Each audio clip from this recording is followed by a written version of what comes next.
Next, we have the approval of the final agenda. Is there a motion to approve the final agenda? Mayor, I would like to pull A from the consent agenda, and if we could discuss that sometime after the presentation.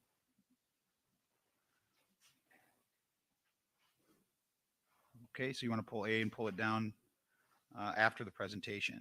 Yes. Okay. Any objection to that? John, do I need a motion to do that? Yes, sir. There's a motion? So moved. I'll second it. All those in favor signify by saying aye. Aye. Aye. Opposed? Hearing none, motion carries unanimously. Any other changes?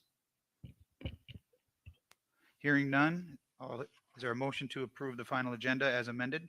So moved. I'll second. All those in favor signify by saying aye. Aye. Opposed? Hearing none, motion carries unanimously. Next, we have public comment. Madam Clerk? Up first is Wendy Heron. After Wendy will be Carolyn Caney.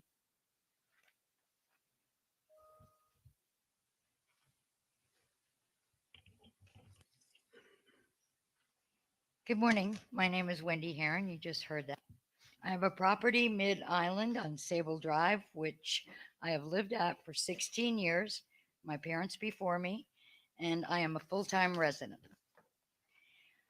We need to find a solution to all the tourists or snowbirds who are driving up and down the residential streets, hanging out of their car windows, taking pictures of FMB's devastation. Not only is this hurtful to those of us trying to recover, making us feel like zoo animals, it is also disruptive to our recovery by tying up traffic and impeding contractors, suppliers making deliveries, and workers trying to get to their jobs on the island. Saturday, one of my neighbors stood in the street sobbing as she watched her home being demolished and had to put up with cars trying to get past the contractors to sightsee the damage. This is outrageous and unconscionable to those of us still suffering from the impact of Ian. I would like to be able to erect a sign at the end of our street that states, "Stop, residents only, no turnaround." I realize that our town is under severe monetary constraints at this time, so I do not expect payment to come from them for this. I'm hoping that this is acceptable and that I don't need a permit.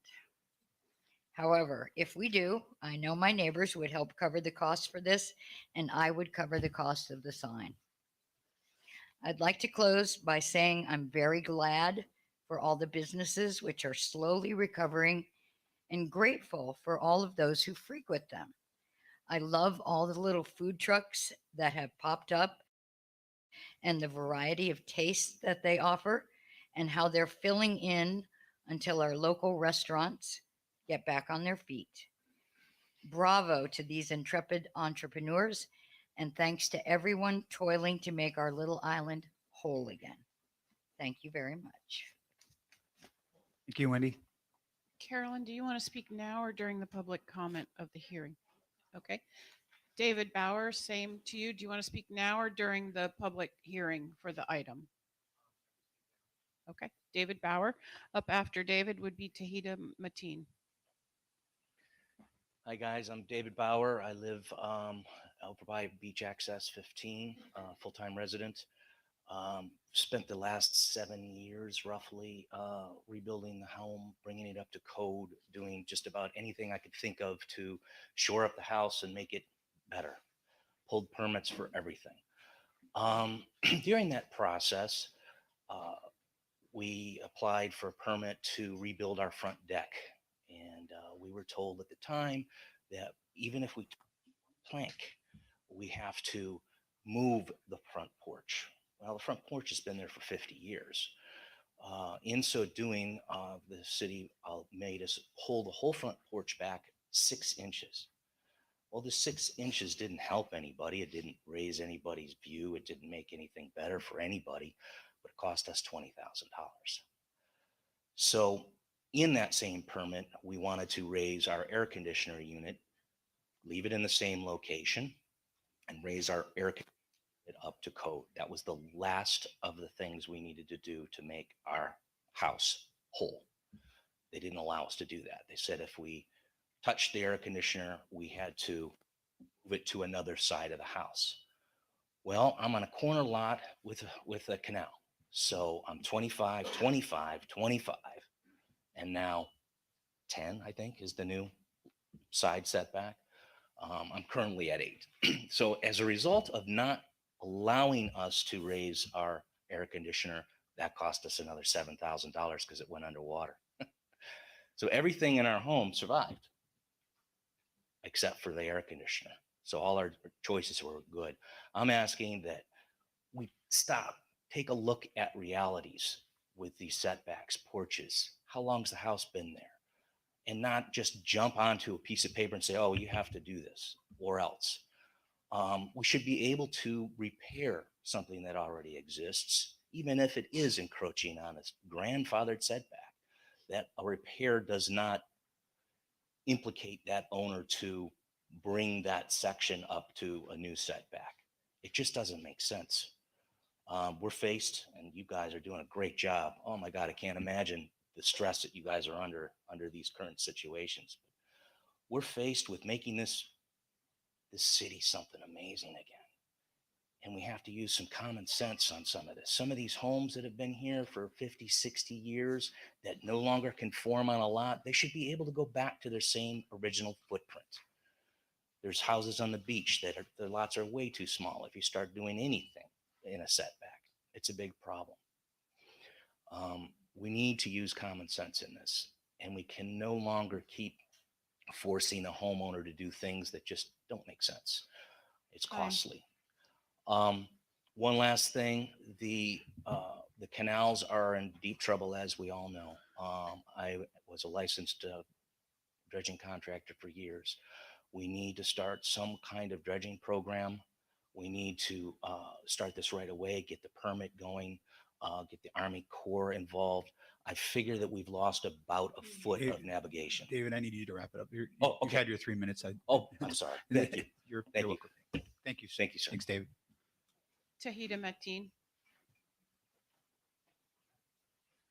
Hi, good morning. Good to see you all again. Just a couple updates from the SBA. Oh, Tahita Mateen, United States Small Business Administration, and temporarily deployed here.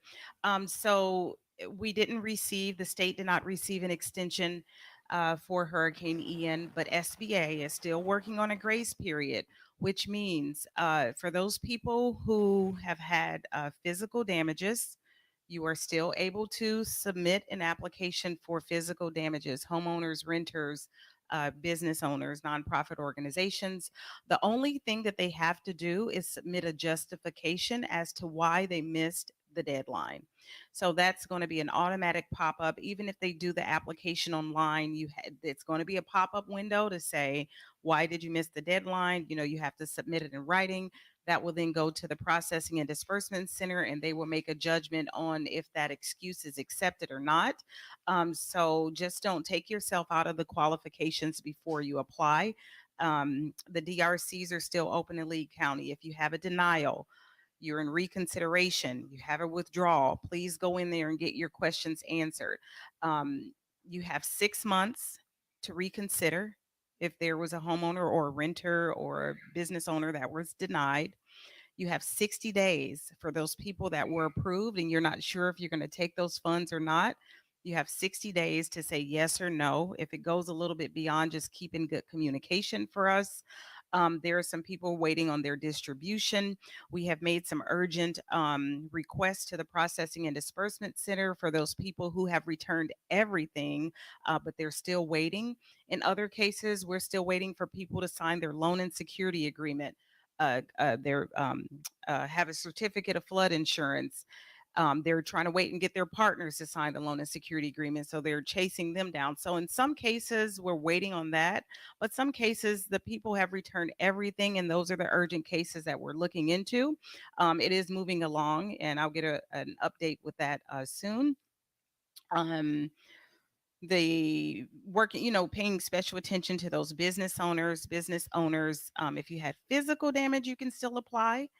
And for those working capital needs that business owners need, you have until June 29th So we've been working with the chambers in the area and in Lee County just to make sure that we're identifying those business owners that they know about. And of course, the business owners that we know about that have applied to make sure that we can, help them through the process. So that is all that I have. Me and my partner, we will hang around for a little bit just in case there are any questions from your constituents. And that is all that I have from the SBA update. Thank you so much. Great. Thanks to you. Thank you. Richard Durling, do you wish to speak now or during the public hearing? Richard Durling. Morning, Mr. Mayor, Town Council. I'm Richard Durling with Marvin. I'm here today to speak to the owners, If you could, yeah, thank you.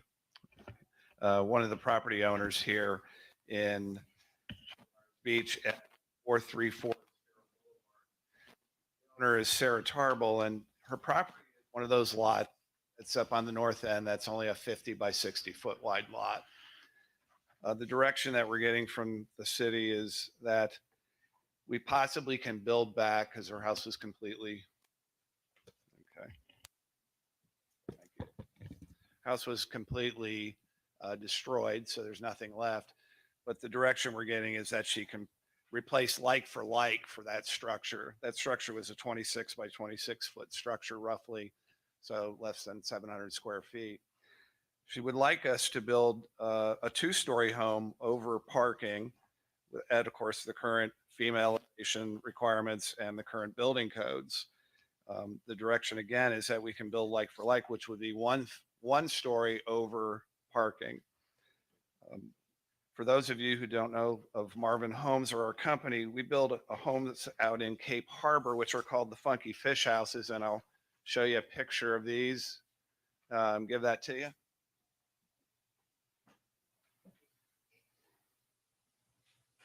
These houses are actually up to 4 stories in height, so they would exceed that 2-story request that we're making. But the feeling is that we'd like to be allowed some ability to build these taller structures, considering the value of these properties and the investment that these owners are going to make to rebuild their homes.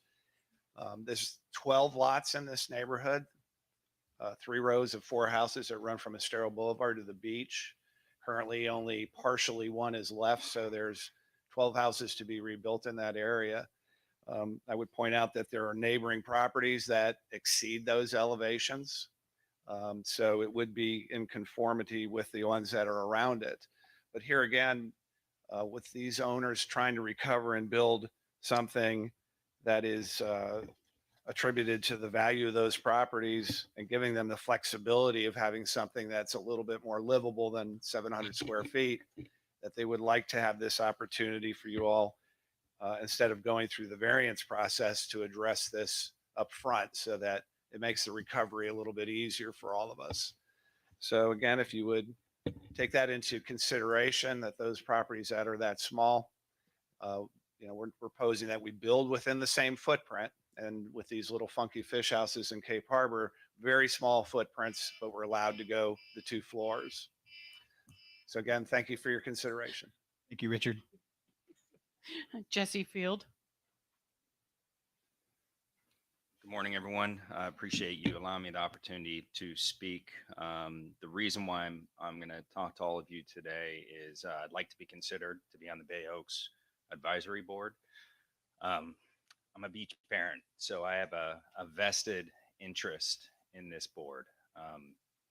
My kids use Bay Oaks quite a bit. It's fantastic. They've made a lot of friends. They do the swim club, after school programs. They do all the camps. It's quite wonderful getting to know all the people that are involved.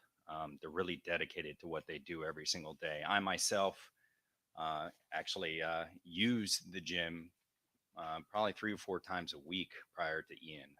I am a firm believer that that facility is extremely important.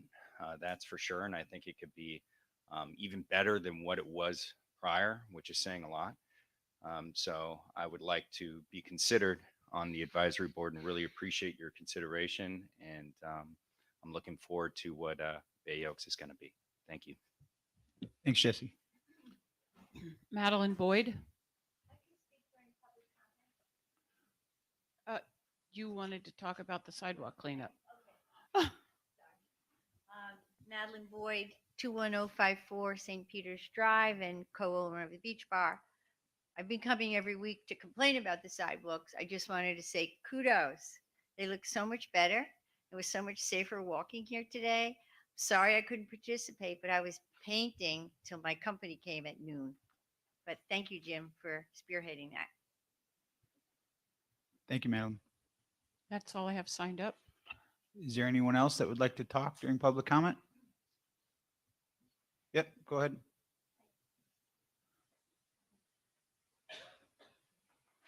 Hi, sorry, I came in from the south end and. Can you and identify yourself, please? for My the- name is Dawn Godsell. I'm the Director of Sales and Design for Marvin Homes.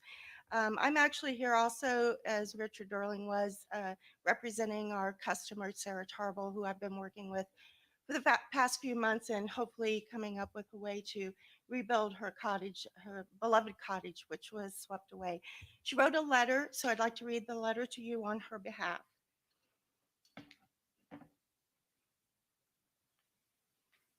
Dear Town Council, in 2017, we purchased 434 Estero Boulevard. It was a rundown mess. It was a dream for us to own on the north end of Fort Myers Beach because of all the residential homes. We hired licensed contractors and applied for the required permits. We were asked if we were going to build up at that time, and we told them no, but it was presented to us as an option. A year later, we were able to enjoy our home. Fast forward to Hurricane Ian. Our home was completely swept away. We were questioned as if we were to sell our lot. Our answer was no. We wanted to rebuild to keep the integrity of the north end, hoping that the others in our same situation would want to rebuild as well. The home we had was never big enough for our family. Neighbors all around us raised their homes and they were building 2 and 3 stories before the hurricane. We decided that since we had to rebuild, we'd like to build a 2-story home in the same footprint of our original cottage, similar to our neighbors. Our lot is small, but we found a home builder that could rebuild on our lot with 2 stories. Our hope is that the surrounding neighbors who had their homes swept away would see what we were building and replace their homes with the same type of home that we were going to build. 2-story, hurricane-proof homes on the legal non-conforming lots. Our fear is that if we cannot build what we would like, many, including us, would sell collectively multiple lots to condominium companies, and we lose the neighborhood to corporations. We are trying to build within our means.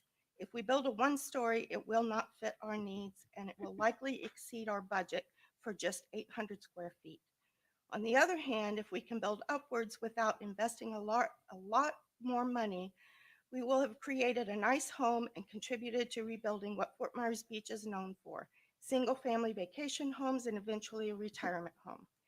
We are appealing to the zoning and permitting boards to take a look at the north end. Many neighbors' homes are now 2 stories, having been rebuilt in recent years. We'd like to show discouraged landowners that we can rebuild something very livable and desirable in our same footprint without going out, but going up, and we want our neighbors to do the same. We can be the beacon of hope that helps restore Fort Myers Beach back to its original glory, but we need the city's help. Sincerely yours, Sarah Tarble. Thank you for your time and your consideration. Thanks, Don. Anyone else? Tom?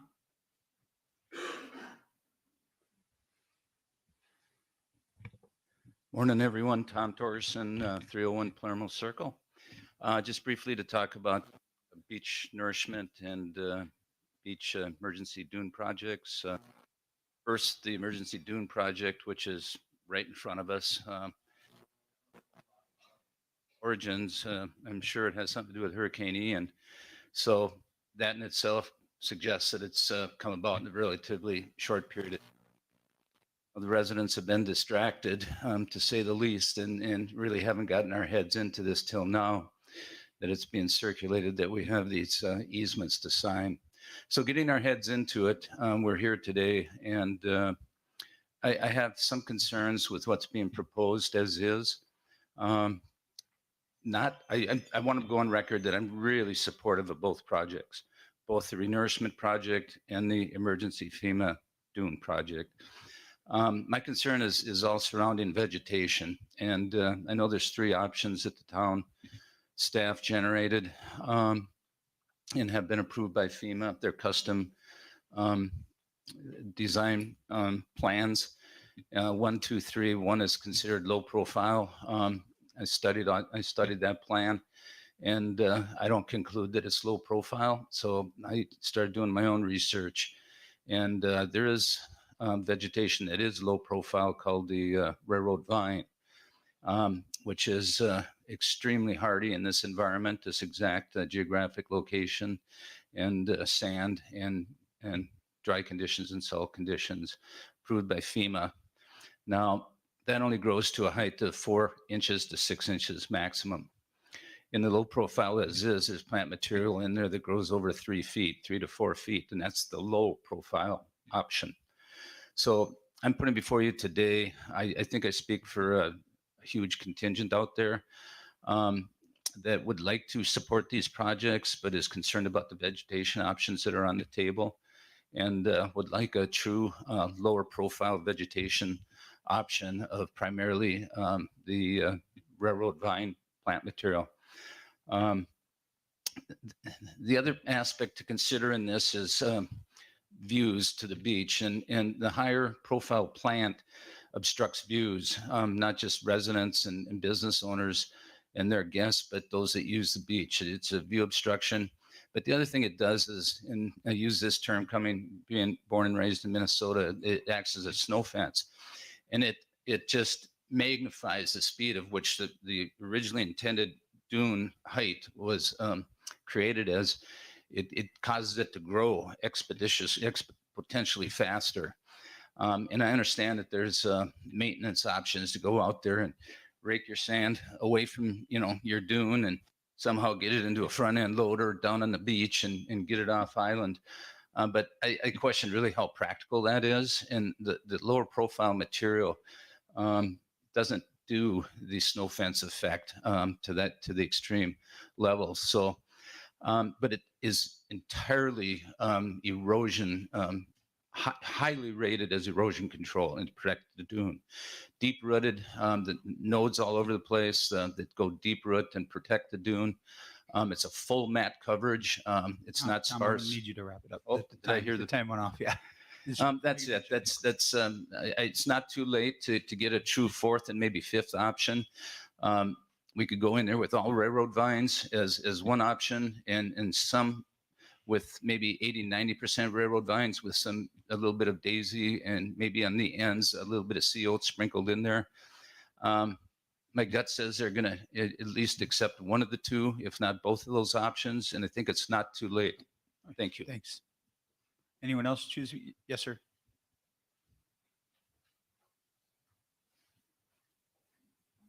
Hi, my name is Nir Cohen. Can you repeat again? I'm sorry, I didn't hear it. My name is Neri Cohen. I'm the H2O owner of the stores. I've been struggling for 4 months to get electric with between the city and the FPL. So I'm asking you guys to help us out. We're in the Times Square. Every time I try to talk with FPL, they told me that, yeah, we're coming. And now it's fall into the town the last time I talked to them. So I went to the town, talked to them. And, it's very hard for me to operate it with no electric. I have people work for me with no electric, and it's dangerous. So we have to close early. So I'm asking the town if they can help us to expedite so we can get the electric back. I already follow all the inspection and did all things that the right thing. So I'm getting electric inspection today, and that's the final. But I do like to have electric. It's hard for me to work without no electric. Thank you very much. Thank you. Yes, sir.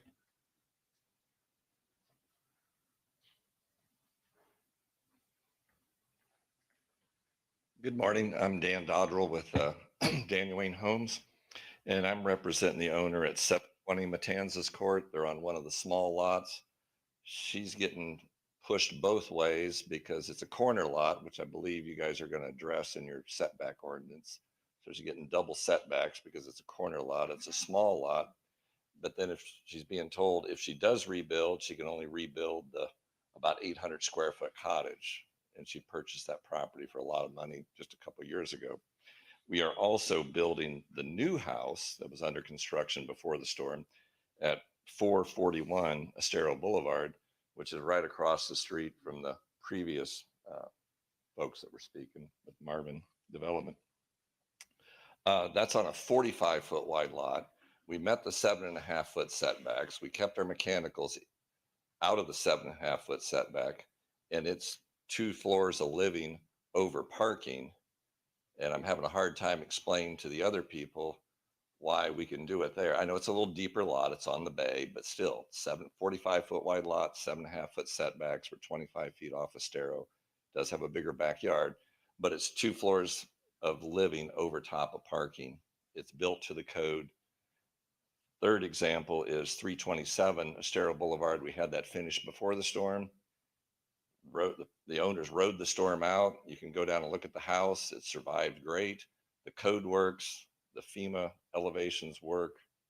We just got to be allowed to rebuild what can work for the island and keep the charm of those little communities, like was mentioned, little 12, 14 lot communities as single family, instead of forcing the owners to say, well, you can only build back 700 square foot. It's not feasible. Well, it's feasible, but it's not financially feasible. And they end up selling to somebody and put a high rise resort that wouldn't exactly keep with the character of the island. Thank you. Thank you, Dan. Anyone else? Yes, sir. Hi, good morning. My name's Chris Rayburn, and my wife and I own a home at 3720 Estero Boulevard. I'm third generation family of property owners on the beach going back to Hurricane Donna. And I just want to, first I want to note that the staff has been fabulous, that throughout all of this, every time we've had a question, we've come to City Hall, and Donna and who? Aaron have been just great. So I just think it's important that hopefully you guys note that, because I know it's stressful for everybody, and we've gone many times, and every single time they've been responsive. But the main reason I also want to speak is on the beach renourishment project. We're very much in support of it, but just real quickly, we do have some problems with the easement the way it's written now. And so I have written Chad my concerns. I don't need to go through all of them here, but I just hope it's not too late to have people look at the easement. It seems ambiguous in terms of like public access onto dunes that we think is on our private property.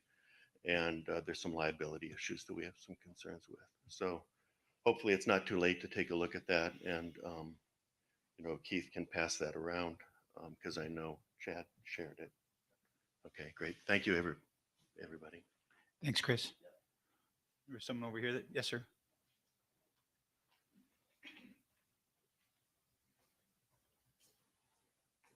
Good morning. My name is Charles Drake. I live at 117 Falkirk. And my reason for getting up and speaking today is more of a back up and keep things in perspective comment. This last summer, I went to Mexico Beach, and it's 4 years since the hurricane hit. And I would say there's a lot, and I mean a lot of vacant lots that are just sitting there dead. And as we sit here as a community that has to deal with the dollars and cents of running a town like this, it seems that it would be in our best interest for everybody concerned to work towards rebuilding and building the tax base so that people aren't taxed out, for one, and that the people that are here that are looking at a very, very murky building code don't just say, you know what, I got an offer on the table, I'm out of here. These are the people that love Fort Myers Beach, like myself, and would like to stay, and they would like to know kind of how that's possible. So that's pretty much it. Thank you. Thank you, Charles. Anyone else care to speak? Seeing no one, we'll close public comment. Next, we got local achievements and recognitions. Vice Mayor Adderholt. Good morning, Mr. Mayor. Good morning, everybody. Just, I'll be very brief. Appreciated the comment earlier. I was walking to the town council meeting this morning from the property that we're renting temporarily until our place is fixed. And I just wanted to thank everybody that came out on Sunday to help make those sidewalks immaculate. I mean, quite honestly, it's a game changer for the town. It seems like a trivial thing to some, but for many who walk along those sidewalks, it's really it's the key artery through our community, or try to ride your bike, particularly with the big trucks on the road. You often want to get on the sidewalk with your bike. It really is a game changer. So thanks to Beach Talk Radio and just the litany of volunteers up and down the 7 Mile Island who really transformed Estero Boulevard in a way that really it's difficult to describe from a practical standpoint, but I think it was also from an encouragement and an emotional uplift to our citizenry. I just wanted to thank everybody involved. It really was a game changer. Thank you, Mr. Mayor. Thank you, Councilor Veach. Well, not to repeat what Vice Mayor Adderholt said, I was out on that day too, quite a turnout. But I would also just obscurely, I was down on Hibiscus Drive, which is an area that is lost probably 6 houses deep from Estero back. They have a lot of RVs there. And when I was down there at the end of the street, they have a little cul-de-sac, and there were some people replanting it. And that they're just neighbors who were trying to beautify their street and try to bring back a little bit of that Florida green. That impressed me. Councilor Woodson. I was going.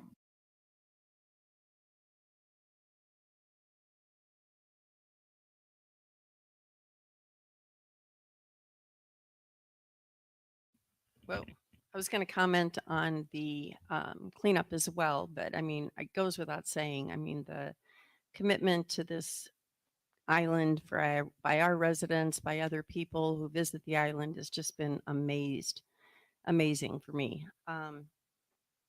Listening to the public comment, there is a lot of want and need for rebuilding.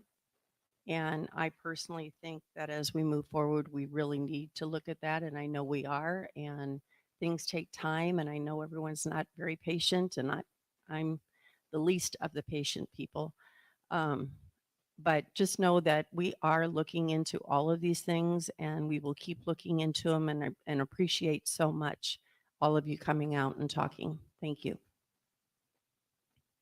Thank you, Councilor King. I'll pass after looking at the agenda today. Thank you. Yeah, I just want to take what Councilor Veach and Vice Mayor Adderholt said a little bit further. It wasn't just the sidewalks that were getting cleaned up. There was also a joint beach cleanup at the same time. And I talked with the owners of Tuna Skin afterwards, and they said it was probably one of the largest cleanups they've had. Thank you to the Weber family for helping take and get rid of that garbage.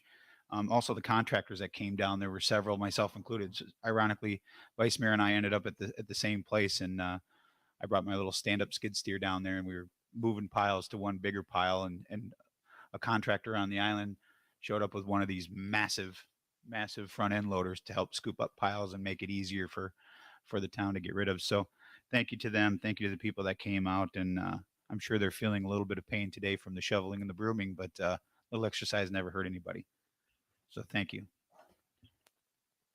Next, we've got advisory committee items, reports, and appointments. The first one is the Anchorage Advisory Committee. It's my understanding that there's the exact amount of people for that. Is there a motion to approve the candidates that applied for the Anchorage Advisory Committee? So moved. I'll second. All those in favor signify by saying aye. Aye. Aye. Opposed? Hearing none. Motion carries unanimously. Next, we have the Audit Committee. Same thing, the same number of applicants as opened. So I'll entertain a motion for those that applied for that. So moved. And I'll second. Tie. All those in Second. favor signify by saying aye. Aye. All those opposed? Hearing none, motion carries unanimously. Next is the Bay Oaks Campus and Advisory Board, BORCAB. There are 4 seats open. And there are 5 candidates. So we need to fill out your 5 and sign it and give it to the clerk. Is that correct? And then do you want to do these, go through, and then we'll read the results after? Okay. Is there 6? Oh, there's 6 there. So you got to choose 4 of the 6.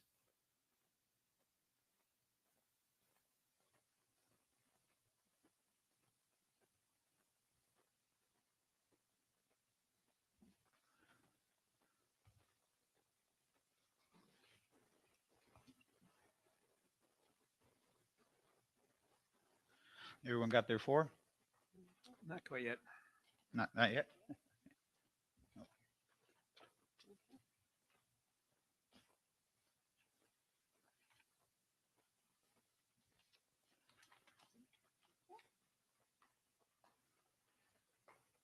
All right, the next one is the Cultural and Environmental Learning Center Advisory Board, CELCAB. There are 5 candidates and 4 open spots, so select who you'd like the 4 spots to be.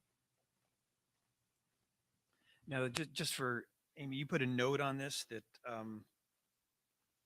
one of the people, I think, is not a resident. Correct. There's one of them probably is not a resident. And then in the case of like Betty Simpson or someone that's on another committee, you'll need to give them the waiver that they can be on more than one committee. Should we do that if Betty is voted in, is appointed, then we have to do the waiver? Yeah. Okay. Do you want to tell us which one? We don't have it in front of us. Who the one is that is I not think a resident? There were 2. I think that did I put Carrie and Allison? Or You don't neither have one of them are residents. Okay. Yeah, I think that they're in the zip code. Yeah. But not on the island. Yeah, I couldn't remember the second one.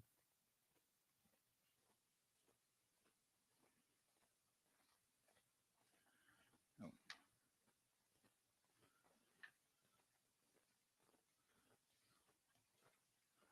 Everyone got their choices on that one?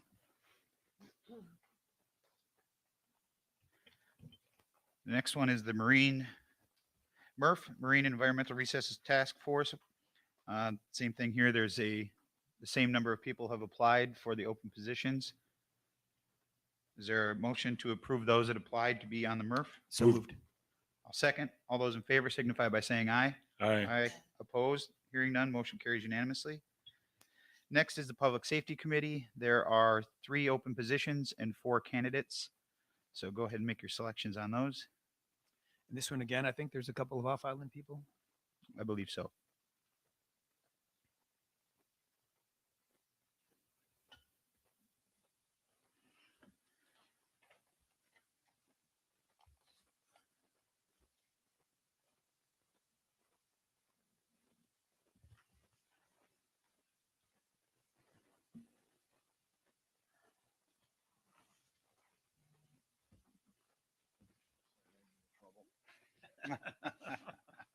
Counting. Going above and beyond.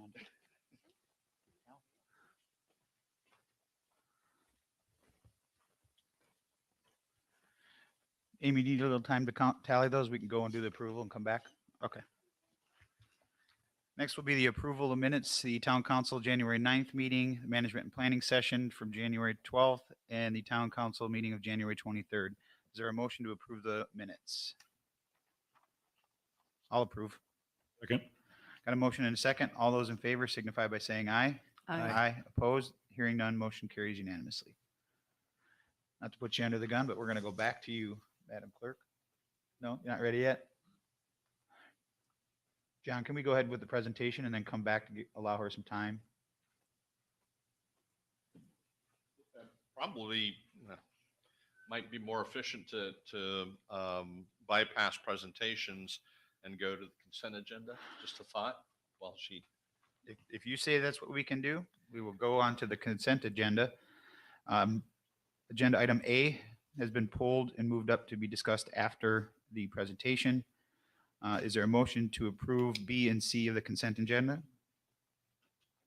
Mr. Mayor, Yes. and I just have a question, a procedural question.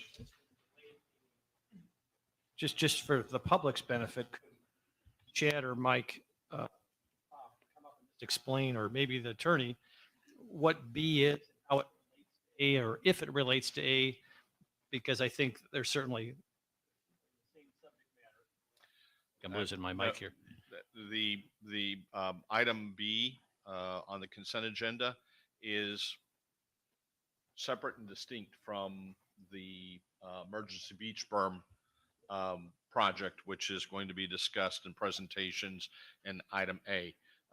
The item 10B is actually the continuation of the beach renourishment project that's been on and off this council's agenda for over a year, much prior to Hurricane Ian.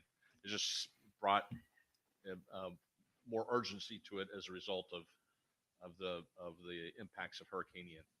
And John, that's kind of what I'm looking for. Could you then just, or someone just explain exactly what B is, just for the public's benefit? Then I would suggest that we pull item B. Technically, that would be the appropriate process, and there would be a discussion of B, A and B, and you would just vote on C.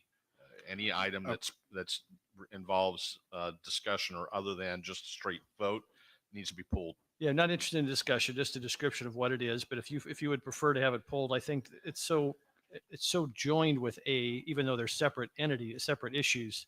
They're certainly in the same subject matter area. I just think for the public who's watching, I think to have those, because B or A evolves into B, and they're extremely interrelated. So I just for clarity's sake, if you'd be more Yes, pulling sir. it, that's fine. I would move that we pull B to join with A, and so we have a broad conversation on both of those items. I would support that. Is there anything we need to do since it was not mentioned in the approval of The final agenda, yeah. No, you're accomplishing that goal at this point in time. Then the only item for approval on the consent agenda is item C. Actually, there was a motion. Did you second it? Was it you that seconded it? I don't think it was a motion. I think it was just a. Well, you have to have a motion. There was a motion to pull it. Okay, So- I'll yeah. second that. Okay, there's a motion and a second to pull item B under consent agenda to move up to the discussion after the presentation. All those in favor signify by saying aye. Aye. Opposed, hearing none. Mr. Mayor, I'll move that we adopt the consent agenda item C. There's a motion. Is there a second? Second. Second. Seconded by Counselor King. All those in favor signify by saying aye. Aye. Opposed, hearing none. Motion carries unanimously. Now we'll go back to Madam Clerk Okay. for the Bay Oaks. Bay Oaks is Betty Simpson, Bruce Butcher, and Jesse Field. All right, congratulations. Thanks for coming out, Jesse. And Cell Cab? Cell Cab is Barbara Hill, Betty Simpson, Sherry Smith, and Carrie Henderson. Congratulations to them. Now, Thank we you. need further action on that one then? Because we need a waiver for the 2 committees and we need a waiver for the off island. That's correct. I'll make a motion to approve the waiver for who would be Betty and Carrie. Karen. Got a motion and a second. All those in favor signify by saying aye. Aye. Opposed, hearing none, motion carries unanimously. And last, Public Safety Committee. Public Safety is Heidi Jungworth, Dawn Thomas, and Karen Farrell. And I believe Karen, we would need to do that same waiver. And I think Heidi as well. And Heidi as well, yes. So that would be the waiver. So moved. There's a motion. Is there a second? Second. Motion and a second. All those in favor signify by saying aye. Aye. Opposed, hearing none. Congratulations and thank you for your service to the town. Moving on to the presentation, Emergency Berm and Estero Island Nourishment Project status. Mike, you up? We need to get you. Oh, well, we're going to need to get you a microphone here.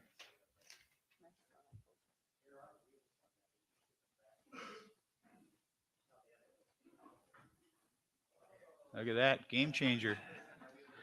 Game changer.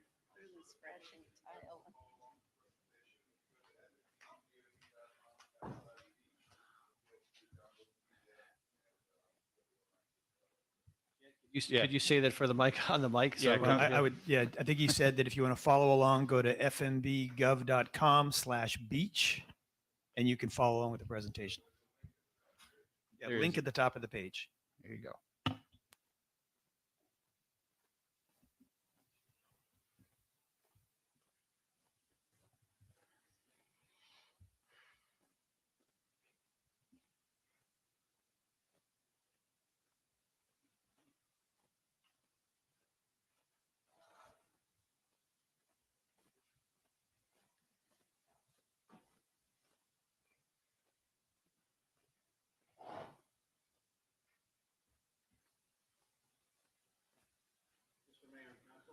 Hold on, we got to get you a microphone mic.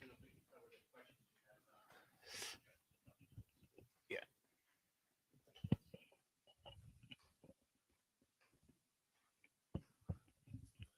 Good morning. For the record, Michael Poff, Coastal Engineering Consultants. Pleasure to be here and a privilege to be representing our consulting team for the beach project. While he's setting up the presentation, if you'd like me to discuss the two contracted amendments before you, if that would be at your pleasure. Yeah, I think for the sake of time, I don't have any issues with that. Anybody else have a problem? Oh, go for it, Mike. So we have two construction elements as part of the beach nourishment program. The project we've been working on now for several years, and then the emergency berm, direct result of Hurricane Ian. So the additional work that Coastal Engineering Consultants and our team have to provide for you for the beach project is also a result of the storm because of needing more sand to be able to construct the project to its full template and address the devastating effects of Hurricane Ian. There's over 200,000 yards of erosion that occurred on the beach. So there's an offshore bar area that Lee County has been permitting. And then so for the town to be able to have adequate resources for sand to do the entire project that needs to be done, working with the county and the town and the permit agencies, we're adding the offshore bar area to the project. So the work to be done will be us providing the environmental assessment, mapping the corridors, and the other ancillary work related to adding those additional sand sources to your permit, which could be used for this construction event as well as future renourishment. So that's the work that's done for the beach project. The second one is for the emergency berm services. It's the construction phase services. It's us as your engineer of record to provide the construction administration, to do a pre-construction survey, to provide inspection work, to assist the town manage the contract for the emergency berm. Does anyone have any questions for Mike concerning those two items? Guess you covered it. Thank you. So again, Michael Poff, Coastal Engineering Consultants. We'll talk about the beach project as well as the emergency berm.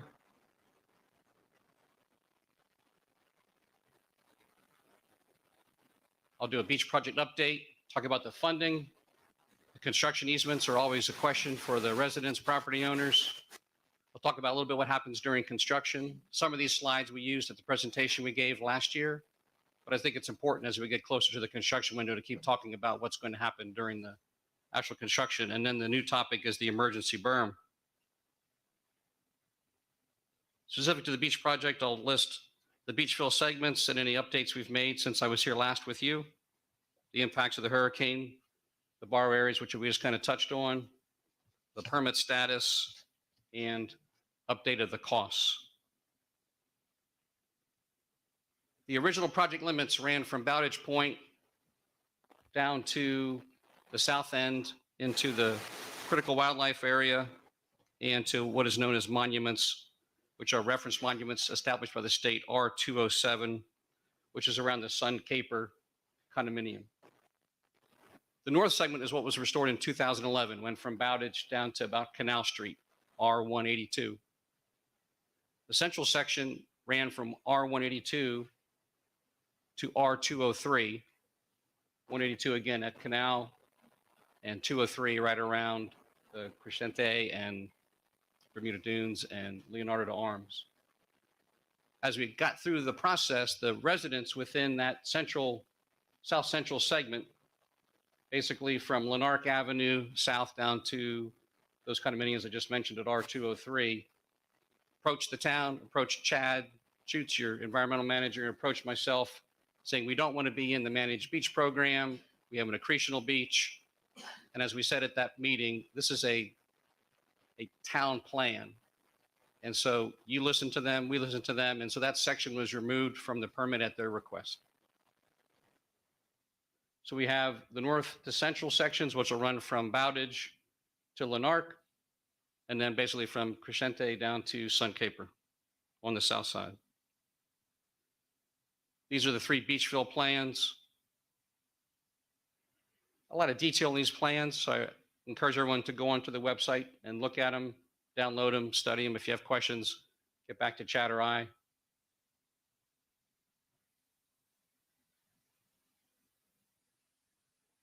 Mike, while you're going through that, real quick question. Sure. The section that you said that has chosen to be left out of the permit, how does that affect the emergency berm? Emergency berm is the natural beach from that Canal Street to the south end of the island. It's independent of the beach fill permit limits. Emergency berm is separate and distinct. So there is emergency berm sand allowed to be placed in that central section. If they sign their easements and they want the emergency berm sand, it will be placed there. That was my question. Yes. Okay, thanks. And if they don't sign it, then there's no obligation to get the sand. Correct. Hurricane Ian, the erosion on the north end, which was our original project, is around 57,000 cubic yards. That's eligible for FEMA reimbursement at 75%. And the state of Florida officials have told Chad and I the state's going to pick up the other 25%. But that has to go through a very formal, rigorous environmental review process. So in conjunction with the county and the DEP, the Army Corps of Engineers, and the Bureau of Ocean Engineering Management, we are trying to get that sand fast-track permitted through the FEMA Environmental and Historic Preservation Review process so that it can be placed on the beach concurrent with the major beach restoration program. The natural beach suffered another 164,000 yards of erosion. FEMA has a whole separate eligible category called the Category B emergency berm. It's emergency work. It's temporary. It's designed to get sand on the beach within 6 months. It's a requirement to get in within 6 months. Otherwise, you have to go through that formal review process, and that would delay getting that sand out there. So FEMA is willing to come in and pay, again, 75%, and the state will pay the other 25%.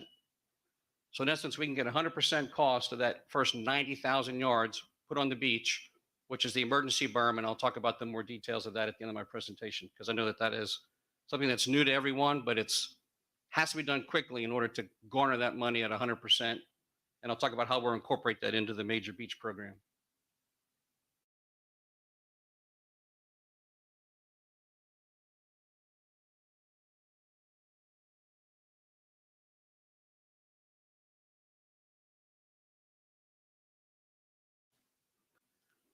We did look for sand in the state waters closer to these islands. We found 2 small deposits. They have high silt content. Some of them have rock and gravel in them. So working with the county, they're processing this offshore bar area, and they, along with town staff and myself, met. It makes a lot of sense for both projects to have this bar area available to the Lee County Islands for now and for the future. So it's being added into the permit and will be in the 15-year permit. So the state issued the permit in January. The Corps of Engineers has published what's called their public notice. It was also advertised in a newspaper 3 consecutive Sundays. They're initiating consultation with their other agencies, U.S. Fish and Wildlife and National Marine Fisheries. And that's where we're doing that stack consultation with the county and the town to try to expedite on an emergency basis through these sub-agencies to the Corps of Engineers.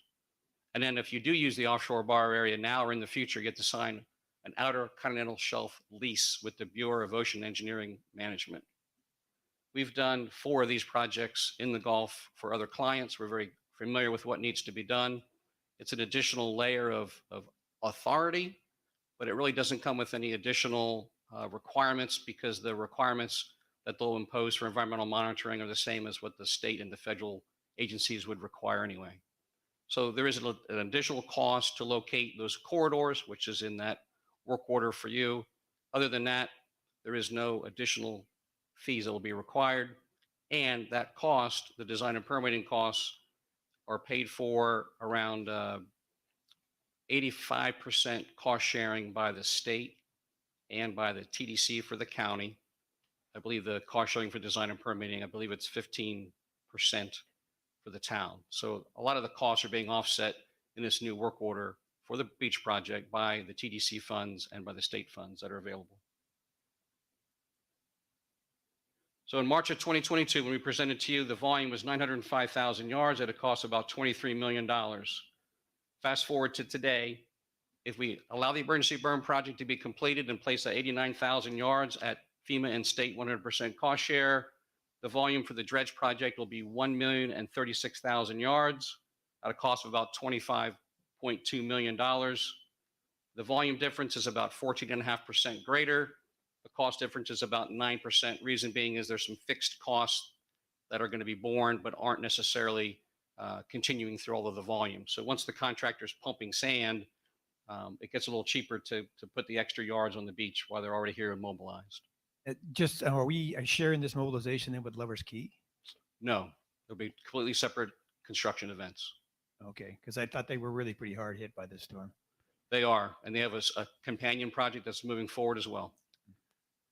Mike, this cost slide that you've got here at 25 million, this is for the renourishment program, is that correct? That is correct. So one of the things I don't think you mentioned, but by the way, there's a riveting interview on the town's website with Mike and Chad that discusses this in more granularity if people are interested.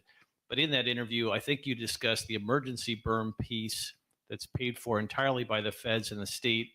Is the aggregate cost of that emergency berm is a $7 million infusion of sand to the town of Fort Myers Beach. Is that a fair statement? Yes, sir, and I'll be getting to that in a minute. Well, you will be getting Yes, that. sir. Okay, very good. Absolutely. I'm sorry. I don't want to get ahead of you. That's okay. So this is a chart that talks about the funding and then the effects of Ian.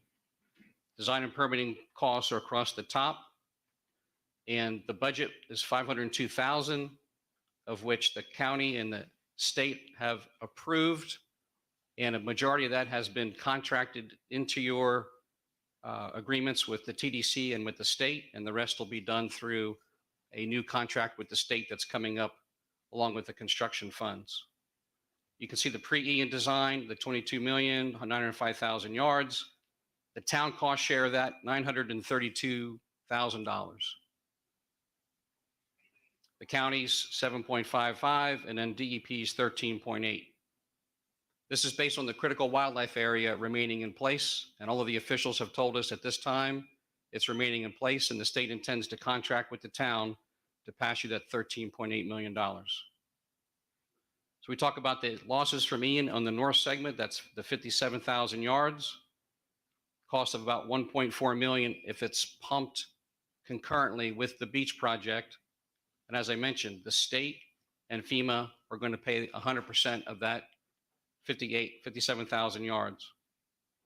The FEMA emergency berm, the 89,000 yards, 100% FEMA and state. The additional losses from Ian, 74,000 yards, another 1.8 million. DEP has put in their recovery plan at 100% state cost.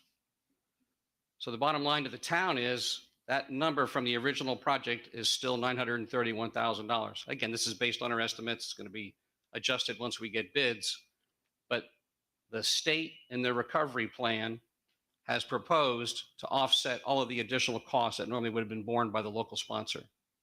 So when you talk to your legislators, please, please, please thank them for the additional appropriation that they did in December of $100 million across the state, and ask them to approve the other additional $105 million that will become before them in March during the regular session, at which time we've been told the additional monies will be available, which will cover all these additional state costs, the additional emergency berm, the additional volume for the sand, and the paying the local government share.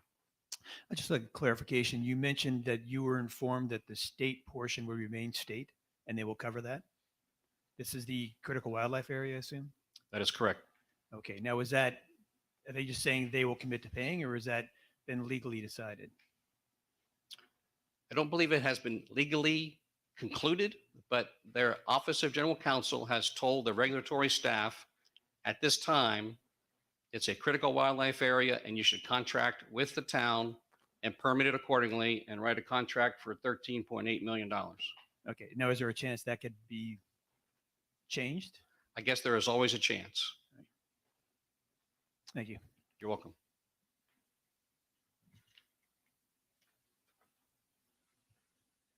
Construction easements. Every project has to have a construction easement. It's required for us to work on private property. Must you sign your construction easement? The answer is simply, if you want sand, you have to sign it. It allows the town, the contractor, the monitors, everyone access private property. Just another question, because I think at the last time this was done, that there was, in some areas, there was such a low level of compliance in the easements that they didn't do the project in those areas. Is there like a certain standard, a certain percentage of compliance you need in order to have this project go forward? It's a great question. So the 2011 project, basically south of Canal, south of Crescent Beach, most of the property owners, as of my understanding, I was not the engineer. I was a resident here in the local area, so I kind of read in the newspaper, but I was not involved with it personally, nor was our firm. But I understand that the majority of people did not sign their easements, which is why the beach project stopped at that location. So when you're hydraulically pumping sand at 10 to 20,000 yards a day, you can't skip every other lot. It's physically impossible for a dredge contractor to build and go in and out of every other lot or whatever. So we together will sit down with a map, and before the final bid is open, we will look at the easements that have been signed and the easements that haven't been signed and come to a decision on if they're the significant majority of the people in this area have not signed their easement, we're going to have to cut that out of the beach fill project, their private property portion. That means, not to get too technical here, but that there is the ECL, or if there's no ECL, there's the mean high tide line, right? That is considered the end of the private property. And so with an easement, you do from the ECL landward, stopping at what the vegetation line or whatever the other standard is. Correct. But if they don't sign it, then the sand just goes from that ECL Gulf side. Correct. Correct. So let me use this definition sketch to help clarify all that. I don't know, is there a pointer on here? Not sure. So I'll do my best using the colorations. And so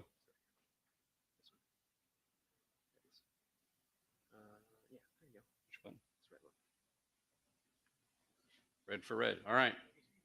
So the erosion control line exists from Bowditch Point to Lanark. And the erosion control line was established for the 2011 project. And so the existing grade of the beach is this dark brown, and it's this red profile. So this is the distance offshore into the Gulf, obviously blue being water, this being the land side. And these are elevations in the North American vertical datum. It's a geodetic datum we use for surveys. And so private property, Gulfward ends at this point. So this is all private property. So to put the sand, to finish the profile on the landward side, we need to have access. Then the sand that's placed out here is placed on state-owned lands. If we don't have the easement, this sand does not get placed. It would stop right here. The contractor would build kind of a small little, basically a little training dike. They'd pump the sand on the seaward side, and there'd be a low-lying area on the landward side. It happened in the 2011 project. There was one large property owner just south of the pier. You remember seeing the pictures? It looked like a bathtub for years because they did not sign their easement, and that area was skipped and no private property work was done. So Mike, the sand on the seaward side, regardless of whether the easement is signed, does get placed? Yes. And so that'll be placed all along? That is correct. Okay. It is providing there's a certain level of compliance. Well, we're allowed to work seaward of the erosion control line from Bowditch to Lanark. And on the south end, the state, because it's critical wildlife area, we're allowed to place sand along all of that stretch. All right. So just to be clear, so even if you don't get a certain percentage of landowners signing the easement, you'll still place sand, you just won't place it landward of the ECL. Correct.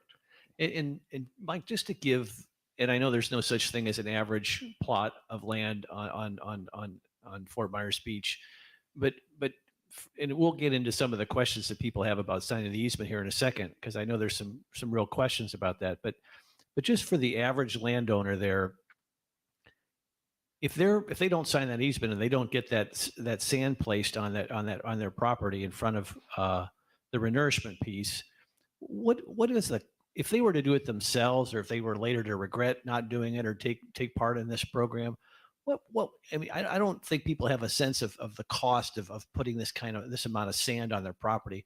What are they, what would it cost somebody privately to put that sand on there if they so choose to do so, or needed to do so?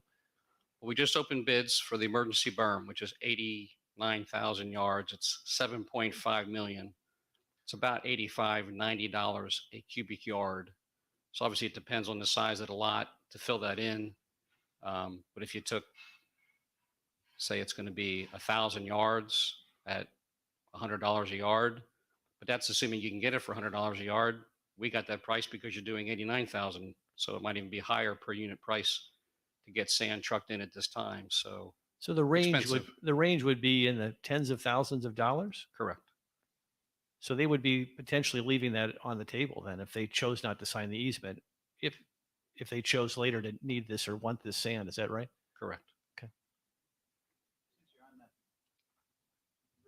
It just made me think of a question. Should you choose not to sign the easement for whatever reason, does FEMA, should there be another storm, look down upon that, or could they potentially lose any type of benefits because they didn't participate in the program? It's a great question. Let me research that and get back to you. I have not been asked that question before, and I have not experienced that before. Off the cuff, I don't think it would penalize you, the town, from requesting the Category G funding for the future. But let me check with the officials at FEMA and respond to you, if I may. Yeah. Mike, while we're on this slide here, the sand that's closest to the structure that's on private property, for the emergency berm, I understand that sand that'll be trucked in versus pumped in off from the ocean. Is that right? That is correct. So the emergency berm, because it has happened in 6 months, it's being placed all in the uplands. The only allowance we have to do it right now is to truck it in from an inland sand mine. Do you want to clarify? There's been some people that have reached out that said that they have concerns that trucked in sand will not be of the quality of the beach sand. Do you want to address that issue? Sure. It will be slightly different because it's coming from an inland sand mine.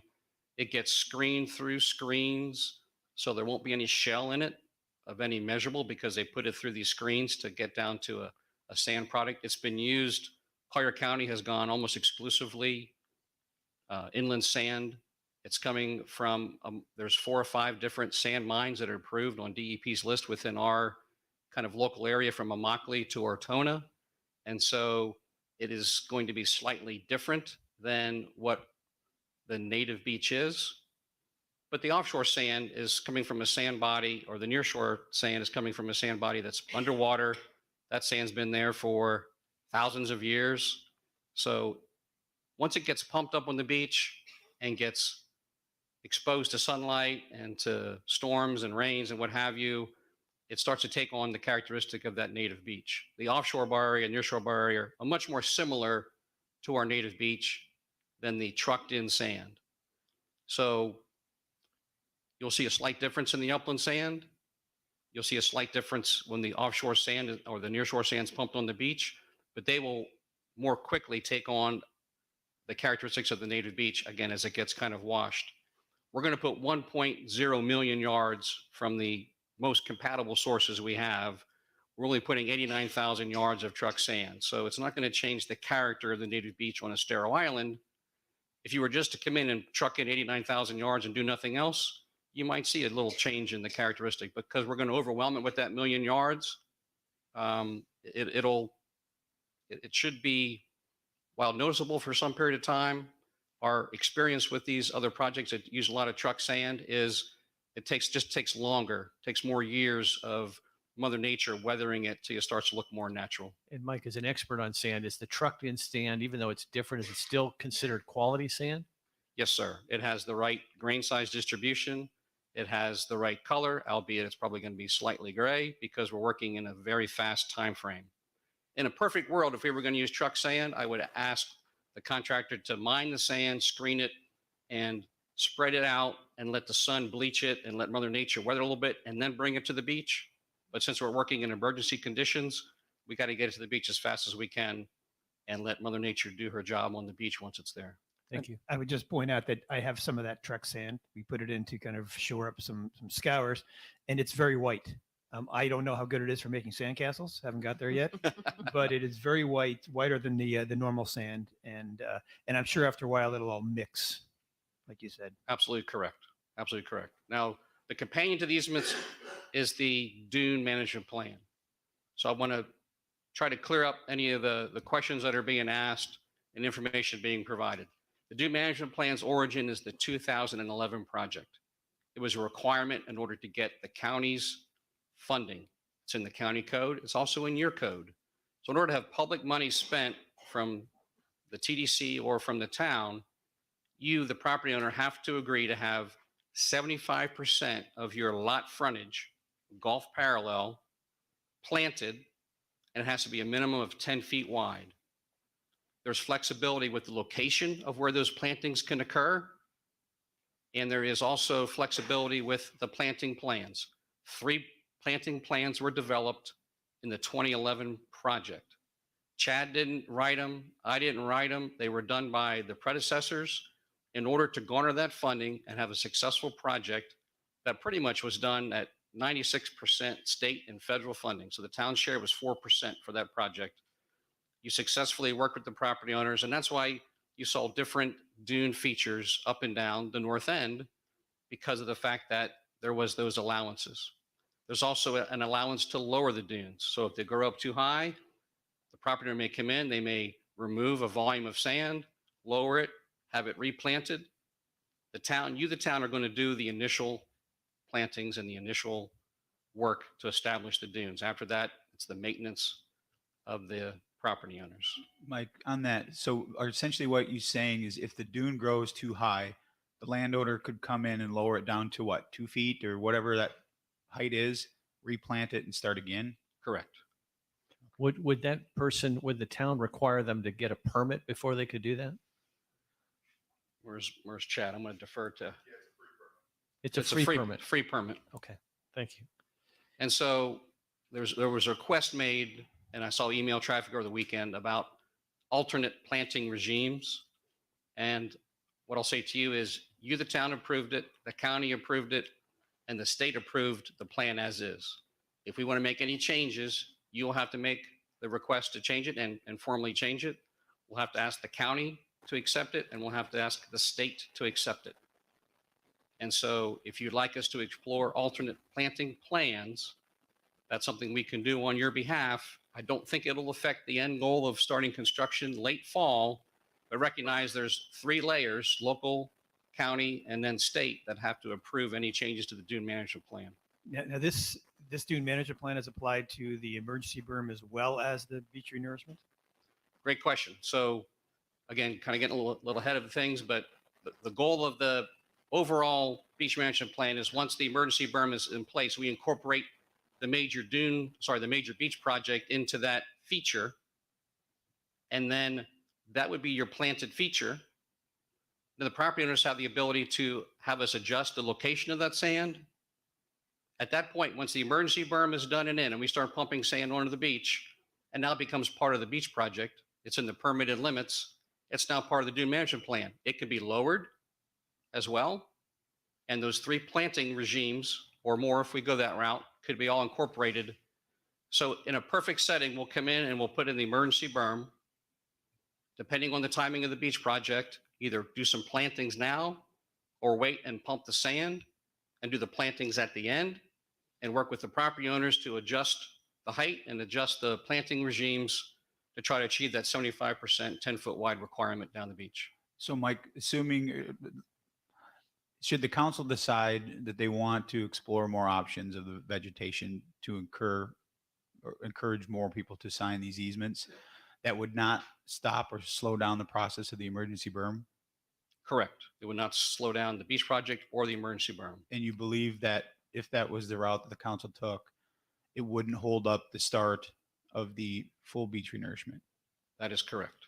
Okay. I can't promise you we can get them permitted. I've never seen a dune, not that I've been to every beach in Southwest Florida, but I've never seen a dune planted with just a railroad vine. I don't know I'm not a plant biologist, so I will defer to the scientists and the biologists of the county and the state to see if they would accept that plan. Would it be a requirement that the entire dune be whatever species that is, or can there be separate species on the island? Or does the berm have to be one consistent vegetation throughout? No, the three planting regimes have three different plant types of different percentages. And so that already exists. And what I heard today was, could we do 100% railroad vine or maybe 90% railroad vine and a slight mixture of the other two species? So that would just be a different percentage and ratio of the three plants that are in the plan. So you're basically what you're saying is your experience, you've never seen an island or a berm done in just one railroad vine, but correct. If a railroad vine was an option that was presented to an easement signer, that it doesn't necessarily mean it's going to be the entire island. It would just have to be mixed with something else, one of the other two vegetations. I would certainly recommend it. Based on my limited knowledge of the plants, having a variety of species helps all of the species to thrive.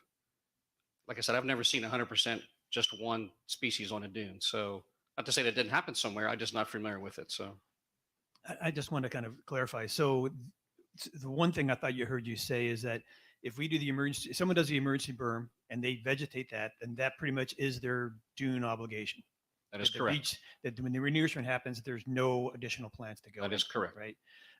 The other side is now, are we obligated to have vegetation in for the emergency berm, because the emergency berm is on a tighter timeline? We want to get this wrapped up as soon as we can to not interfere with turtle season. Sure. Right? No, there is no planting requirement of an emergency berm. FEMA has no planting requirement. FEMA does not approve the dune management plan. The requirement of the dune management plan is to get county TDC money and county approval and town approval per your codes. Right. So FEMA calls the emergency berm temporary work. It's not expected to actually last. If we were just to put the emergency berm in and we don't even do the beach project, expect the next big storm is going to take that emergency berm and move it landward in overwash. So the only reason it's working out is because we have a renourishment schedule right behind it that we can incorporate that all together. And like you said, make that part of the plan. So if a property owner likes the berm location where it is and wants to have us plant it before the renourishment, we can probably make that happen. Or if we don't want to wait and let the renourishment happen and everyone says, well, we'd like to have it a little bit lower, we can do that. We can knock, at that point, it's now in our permit, which allows us to lower the dune. So Mike, from a practical standpoint, if somebody's watching and they like this potential fourth option, which is the railroad vine, or something, some iteration of it, if they like that option and they realize that you're going to attempt to see if we could get that through, timing wise, how would you advise them manage their decision on the easement? Could they sign the easement under the premise that the fourth option would be approved, and then pull back at that point, or how would they manage their easement decision given their interest in this fourth option? If they want emergency berm sand, they should sign the easement now and work with us to try to get another option added if that's what works. We have to know by 2 or 3 weeks from today, before the contractor starts trucking in sand, where we can put this sand. And if we don't have easements, we're not going to put sand there. So my recommendation is sign your easements, get in the program, and work with the town staff and myself to manage it to your expectations. I got to be honest with you, in my 30 years working from Sarasota to Marco, this is the most resident-friendly easement I've ever seen. And I don't know anybody else has a dune management plan that allows you to lower the dune and make this kind of species changes. Most municipalities, everybody gets the same dune, it's the same height, it's the same location, it's the same planting plan. And while we have people who don't sign their easements and we do put gaps in the project, they've been very small gaps. 1,000 foot here on a 4-mile section, we might have 1,000-foot gap because property owners don't want to sign their easements. But Mike, while we're on this subject, if I could defer to our town attorney for a second, because in our interview the other day, there were a couple legal questions that we'd had that were some of the people that had concerns had, and I just wanted to see if our town attorney could help us with that.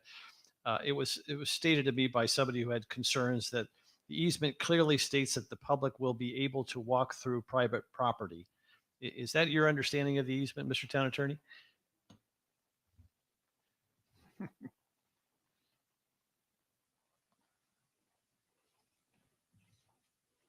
The easement as currently drafted gives certain rights as specified in the document for the easement area. and only the easement area. So, to the extent that it grants the general public a right of access, it is through that easement area.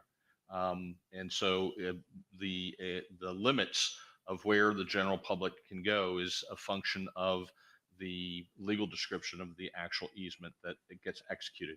What's that mean from a practical Yeah, standpoint? what does that mean? That means that unless the easement is right up against the, let me give you an example, not necessarily a true example, but right up against a pool, where people are traversing right, within reaching out and touching someone on a pool deck. Then obviously that's where it would be. But if there's 100 feet, 50 feet, 40 feet, 30 feet, whatever it is between the easement and that pool deck, then in that intervening area, that is treated as private property. It is private property, and the upland owner would have the right to exclude anyone from that area. John, just so to help you understand this, so I could understand having an easement which allowed the town to come in and the contractor to come in. Why does the easement allow the public to come in, or is that a misunderstanding how this is written? Well, it's a dual function. Part of it is the result of a very contested issue a number of years ago. I believe it was in Escambia County, where a group of property owners who received the benefit of the beach renourishment and the sand being placed in their beach being expanded, then took the position that as property owners adjacent to that expanded beach, they received that benefit, and it was their beach, and it was private. And the United States Supreme Court went all the way through the court systems, the appellate level, the Florida Supreme Court, and ultimately the U.S. Supreme Court. And the U.S. Supreme Court said that if a government comes and puts beach behind your property, no, it's not yours. It's the public.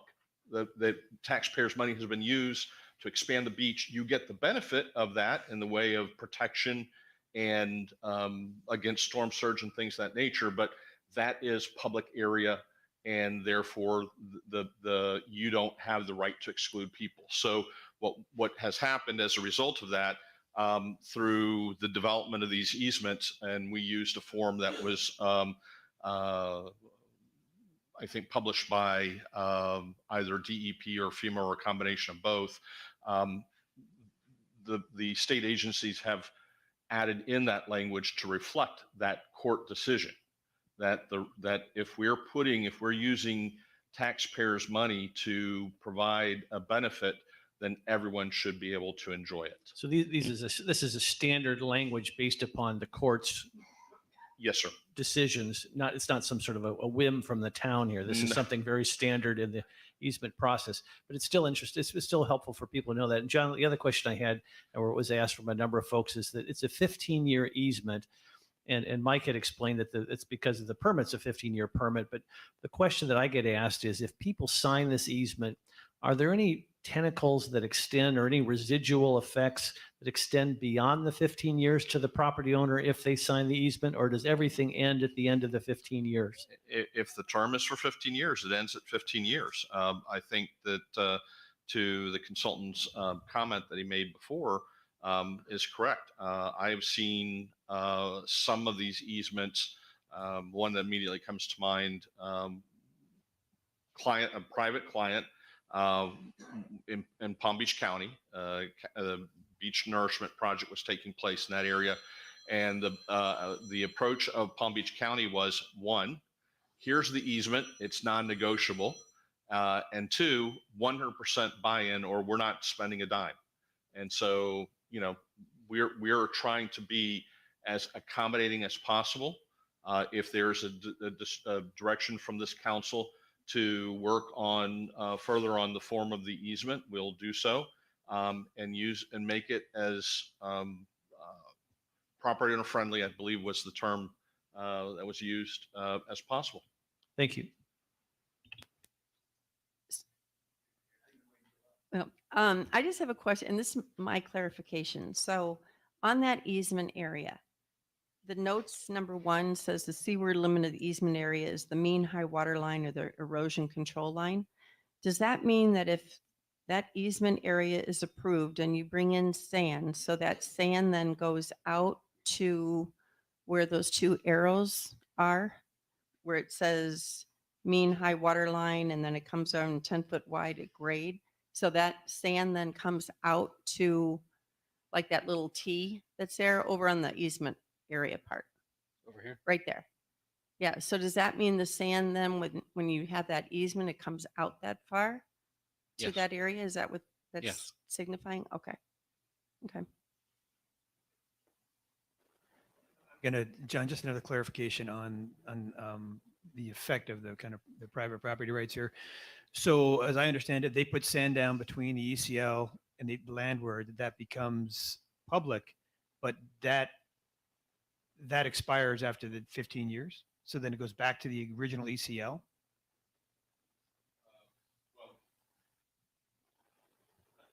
Not to get too far into the weeds, but there is a concept that is recognized by Florida law and has been codified in legislation that it's called the public use doctrine.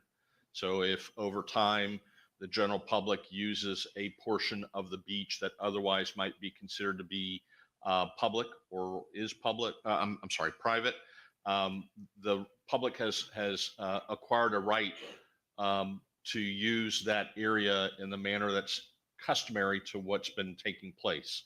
Doesn't mean that all of a sudden the people can start throwing public parties or things like that, but they're sunbathing, they're transiting, then they've acquired that right. Whether or not that continues to exist past the 15 years, to the question that was asked, that's an issue of fact, but the easement will expire. So there's not an easement, there's not a right of passage as deriving from the easement. There may be a public use doctrine right that's separate and distinct from the easement. And so, but that customary use, like you said, is not absolute, right? No, sir. There's some dispute about it. And so you could also probably argue, and I'm just trying to investigate this a little bit, but that if someone they sign the easement and they put the sand there, and now that is for the 15 years use of the public, that could that be construed as establishing Customary use? Customer use? Possibly. All right. Just real quick, Mike, before you move on back to the vegetation thing. So based on how soon we need to get this through for the emergency berm, would you need a decision from the council today as to adding a 4th, 5th, 6th, whatever vegetation to it to keep the process moving and to maybe give some clarification to those that are on the fence about signing the easement? Is that a decision you would need today or at the next council meeting, or when would you need that to be able to start the process? As soon as possible, but I would say we have a little bit of time, maybe the next week or 2 would be fine. But we really need to have those easements, as many of it as possible, signed before we give notice of award, notice to proceed to the contractor, so we have an idea of where we're going to have gaps and where we can build. So at most 3 weeks from now, but if you wait till the 3 weeks and they don't sign, they don't come in right away. So well, we don't meet again in that time frame. So go ahead and finish your presentation. I think we'll bring it back to the council and see if there's an appetite to direct you to add those other things, or see if it's possible through the county and the state. Okay. Thanks. So for the overall beach project, the goal is to start late fall, 9-month construction window. There's some conservative time in there depending on winter weather and how much downtime they experience. We do allow the contractor to sequence their construction. With that said, our recommendation is to start in the area of greatest need, which right now is the south end. The Corps of Engineers is planning on dredging Matanzas Pass, the channel, between August and November. They place the sand in a nearshore disposal south of the pier. So we can't have both contractors working at the same place at the same time. So that will also affect the ability to work on the north during that period of time. But we also have shorebird and sea turtle nesting considerations. We're not allowed to work in the critical wildlife area after shorebird nesting season begins. I believe it's March 1st. So it's lining up that we would start in the south, get the south done, and then move to the north. That way we avoid the Corps of Engineers contractor in the pass, and we would avoid any issues with the species on the south end. Mike, just so we're clear, the emergency berm trucked in sand process would begin in a perfect world when? It's my last slide. I'm sorry. As far as construction access and staging, we know we have Newton Park, which is what you own. The county has indicated maybe Bowditch Point might be possible, but they have to allow the dredge contractor for the Corps to go in and out of Bowditch. So Bowditch may not be available or maybe partially available. I know Chad's been talking to a multitude of property owners on the beach trying to ask for not just a temporary construction easement along your parallel to your property, but also a perpendicular access. So if there's a vacant lot and they're not planning on doing any construction between now and the beach project, they could allow access for the contractor to come out on the beach. So I know he's targeted several property owners who have expressed an interest in trying to help out. So if there are property owners out there that have vacant lots and or width to get construction equipment, bulldozers, and all of the yellow equipment onto the beach, we would need a couple, ideally north, central, and south would be very helpful. The more we have for the contractor, the lower your bid's going to be because of ease of access for them. Otherwise, they'll just use ramp barges. They'll bring it all in like Storm in Normandy and offload it on the beach, but that drives the cost up considerably if they have to do it that way. Well, I'll tell you right now, there is a wealth of vacant lots. Unfortunately so, yes, there is. So when the dredger sets up, they will have their pipeline. It's submerged from an offshore pump out area coming up to the beach. We have several landings, 2 in the north end,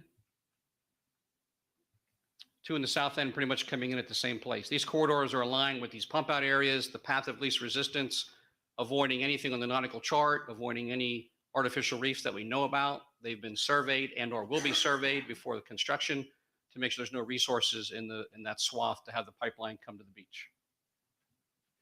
So during construction, this is what it looks like. These are some pictures of some representative projects. So they start pumping and the sand's coming out the pipe. They build themselves a platform. The pipe will then be turned and run 90 degrees down the beach. They will be pumping sand and building training dikes to control and build the template that's been designed. Once the template's been designed and graded, the picture on the far right is the pipeline remains on place till that section is done. So they may only be pumping sand in front of anyone's individual home for 1 or 2 days, but the area of active construction is typically about 1,000 feet wide. And then 2 weeks later, that 1,000 feet will move down the beach, or 3 weeks later if you have bad weather. But the pipeline has to stay on until we're done with that segment. So once it comes on shore, it'll be there for a couple of months till we get each of the north and central and south segments done. They built sand ramps at pretty much every access so we can walk over the pipe. So they don't preclude the public from getting over the pipe, but recognize that we're in a construction zone. So there is going to be disruption. There's going to be the beep, beep, beep backup alarms. There's going to be light plants out there at night. And so what I encourage everyone is it's a construction zone. Be very careful, but also enjoy it.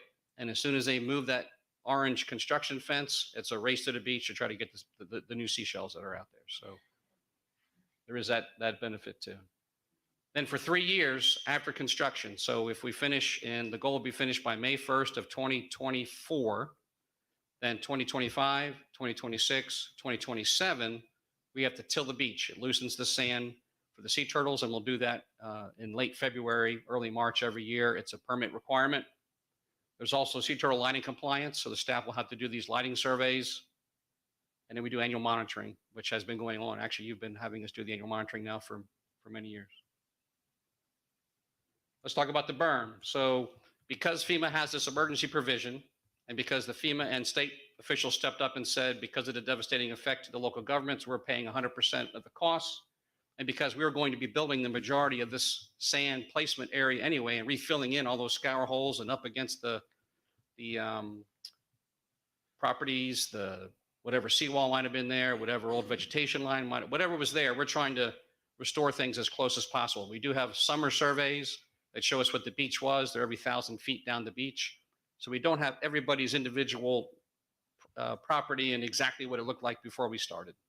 We're going to do our very best to put things back the way it was, recognizing that contractors can't, as I said, there's tens of thousands of yards being pumped on a daily basis. We'll do our best to get it graded and then work with the property owners to fix things if we need to. And so I'm not going to go through the math and the details, but there's a very specific requirement that FEMA says you have to meet to get an emergency berm, and you have to build it the way we tell you to build it. So the construction plans are posted online. It's at that same, right, Chad? It's at the fmbgov.com/beach. So the plans are online. These are those cross sections again. So you have your distance offshore. Here's your water line. I apologize that we picked probably two colors that aren't different enough, but the red is the summer survey, so prior to the storm, and the orange is after the storm. At this particular profile, R185, it's about 3,000 feet south of the pier. The majority of the erosion was the existing dune was wiped out. So this red line that's now orange, so FEMA says that's your emergency berm, we're going to put that sand back in place. So in this case, we're rebuilding exactly what was there because we happen to have a profile right at that location. In this area, this is now well down south of Newton, huge scour hole. And you can see the red grade. We can't quite get all of the sand volume from FEMA put back in place, but we can get the majority of it. FEMA allows you to fill the scour hole and then put the berm on top. And so, as I said, we're trying to, as best we can, mimic what was there ahead of time. People have said, we never had elevations of 6.5, 7 feet on the island before the storm. Well, we did. And here are proof positive. There is at least a half a dozen of the profiles where we did have those existing dune features at that grade. FEMA requires you to bring it to elevation 6.5 in order to get the money. But like I said, once we put the sand in place, it's incorporated into the master program. FEMA's long gone. It's emergency work. It doesn't have to be maintained. We can look at to work with the property owners to plant it, lower it, adjust it, et cetera. And I think just a little bit more clarification, because when you talk about that 6 foot or 6.5 foot sand, some people think that that's 6 additional feet from what is there now. And that is not the case. So there's some people that feel that when you say 6 feet, they're going to have a 6 foot sand dune in front of their house. So if you can just quickly explain how on the left there, you've got 5 feet. Absolutely. I didn't realize that was yeah, that some people aren't clear on that. A challenge. Absolutely. Sorry. So the average mean high water line is plus 0.3 NAVD. So that's the average of when the high tide comes up and back. That's so it's going to be 6 feet above that water line in elevation. And so, as I said, prior to the storm at this location, it already was at 6.5 feet. In this case, it was like 6.7 feet. So the existing beach right now is about plus 3 right here. So in this case, we'll get a 3.5 foot high addition of sand. In this case, we have the scour hole. And so in this case, we are getting 6 feet, but that's from, from the bottom of the scour hole. If the scour hole wasn't there, again, you'd be around plus 2, plus 3, and you'd be getting about 3 feet of sand. So only where we have scour holes will you see actually 6 feet of vertical placement.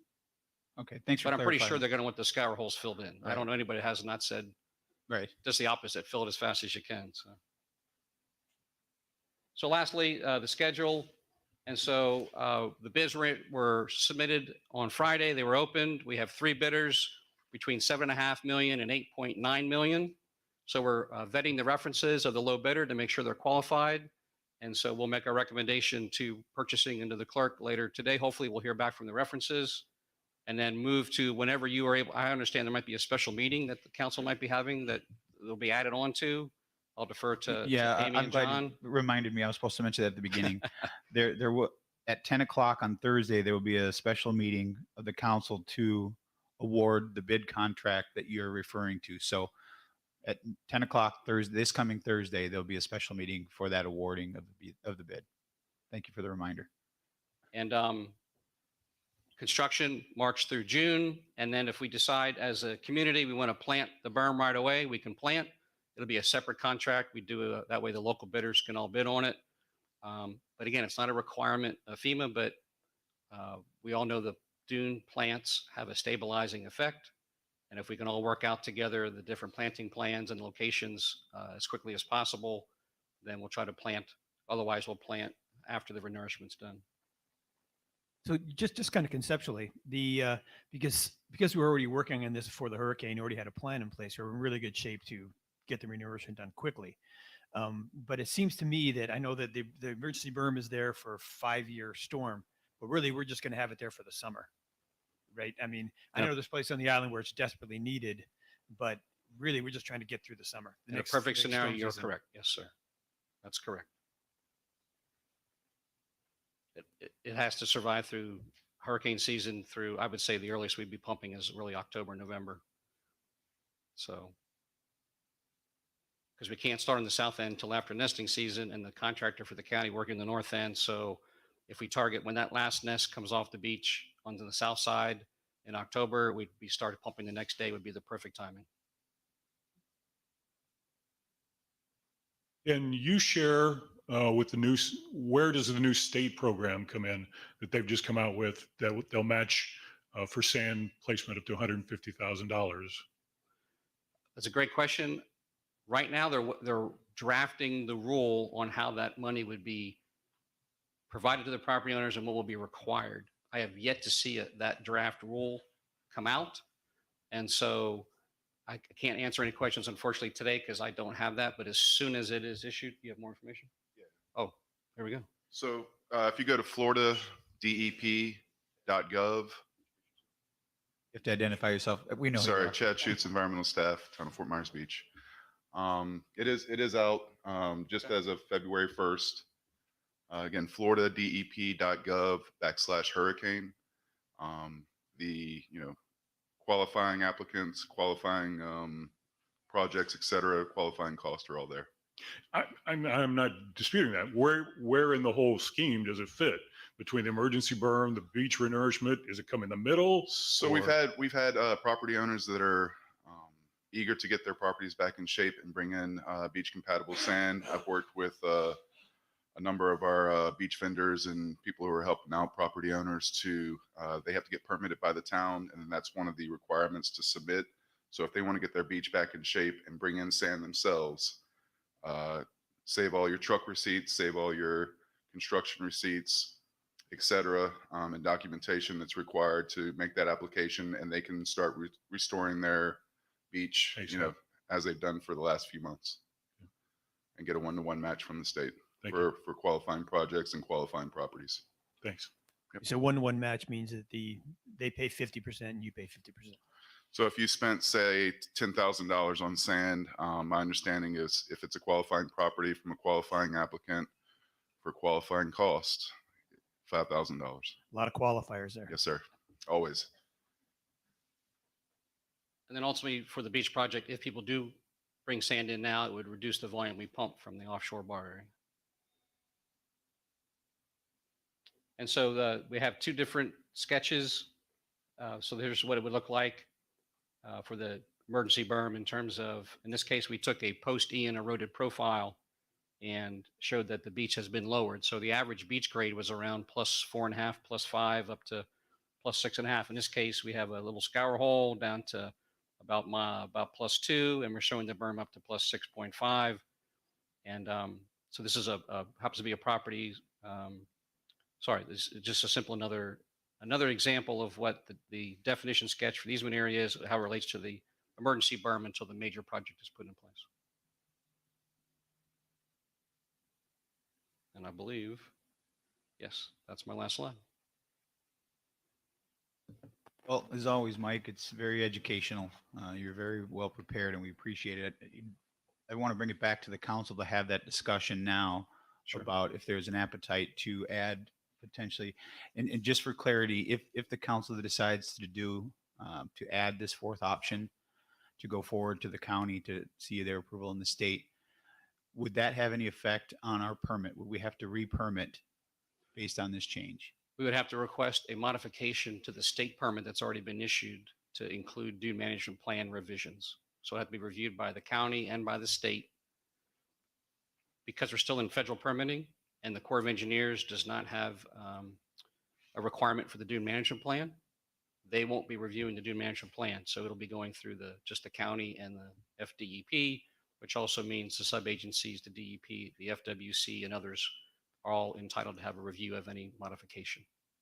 Okay. So, I and because, think- again, I because think- it's I think permitting what timeframe, I we're think okay. what I think what the mayor's asking, I think, just to make sure I'm clear, is can the fourth option that we may be discussing here in a minute, can that be done in concert with the process that's already in place and not be disruptive? I guess Yes. I think that's what he's asking. Yes. It won't slow us down. That is correct. By It will making not this slow first. us down. Okay. All right.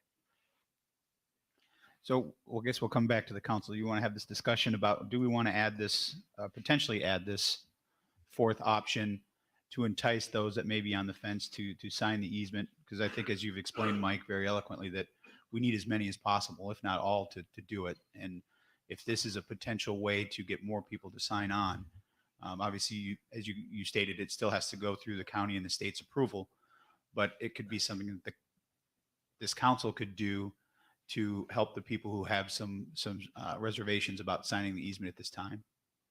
Correct. As far as the actual time frame to have it approved, so let's say today you say, Michael and Chad, please add that. We would reach out to the county. We would reach out to the state. We would request that modification on your behalf. And it would take, for the state, they're allowed by law 30 days to review it and respond to us.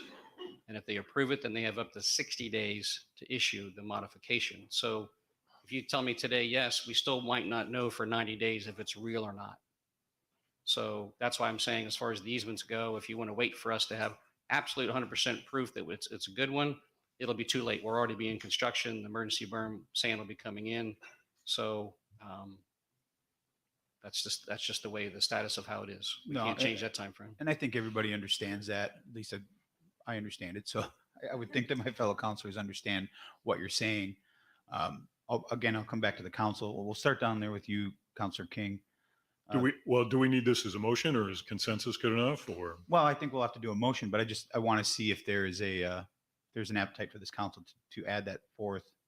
Is it railroad vine? Is that what it's called? Well, yeah, I think that's the question, Mr. Mayor. It sounded, I thought it was 100% railroad vine, but I thought I heard that maybe a little bit nuanced, maybe on the ends, or is it 100% railroad vine? I thought I heard something else mixed in with that this morning, but I may have misheard the. Well, I'm not a plant specialist, so Maybe we'll call it the low visit or the high visibility option, or the higher visibility option with the. Maybe that's a question for Mike. Does it have to be very granular and this is specific plant we're talking about, or can it be an open-ended kind of thing to the, potentially 2 or 3 options, or do you have to specifically identify each vegetation? Sure. So when we advertise for the dune planting contract, the more options you give everybody, the more management will be required on behalf of the town, myself, and the dune planting contractor to plant every individual lot differently. So I don't encourage you to go open-ended, because someone may say, I want 62.3% railroad vine and 12 point, you can get to the point where you have way too many options, and to try to comply and have a contractor bid the job, he needs to know how many plants to bid, and then there's a guarantee on those plants. So we really need to lock in. So if you wanted to add a 100% railroad vine option, then I would say that would be the fourth option to add. And if somebody wants to add a couple of daisies, they do recruit. So if your neighbor has some beach daisies and some sea oats, they're going to start to recruit over time, as we know. Same with the railroad vine. And so it will also recruit into your neighbors. And so, again, I'm not a plant biologist. And so I caveat all these with, it's going to be reviewed by the scientists at the state and the county as to, is this really truly an ecological vegetative function for a dune, or is it just simply to get somebody to sign an easement? And I don't know how that's going to shake out.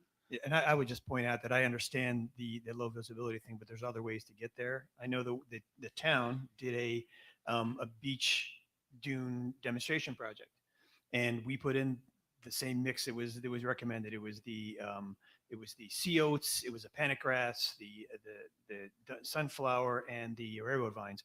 After a couple of years, there was nothing left but the sea oats. Everything else, a couple of washovers, things do.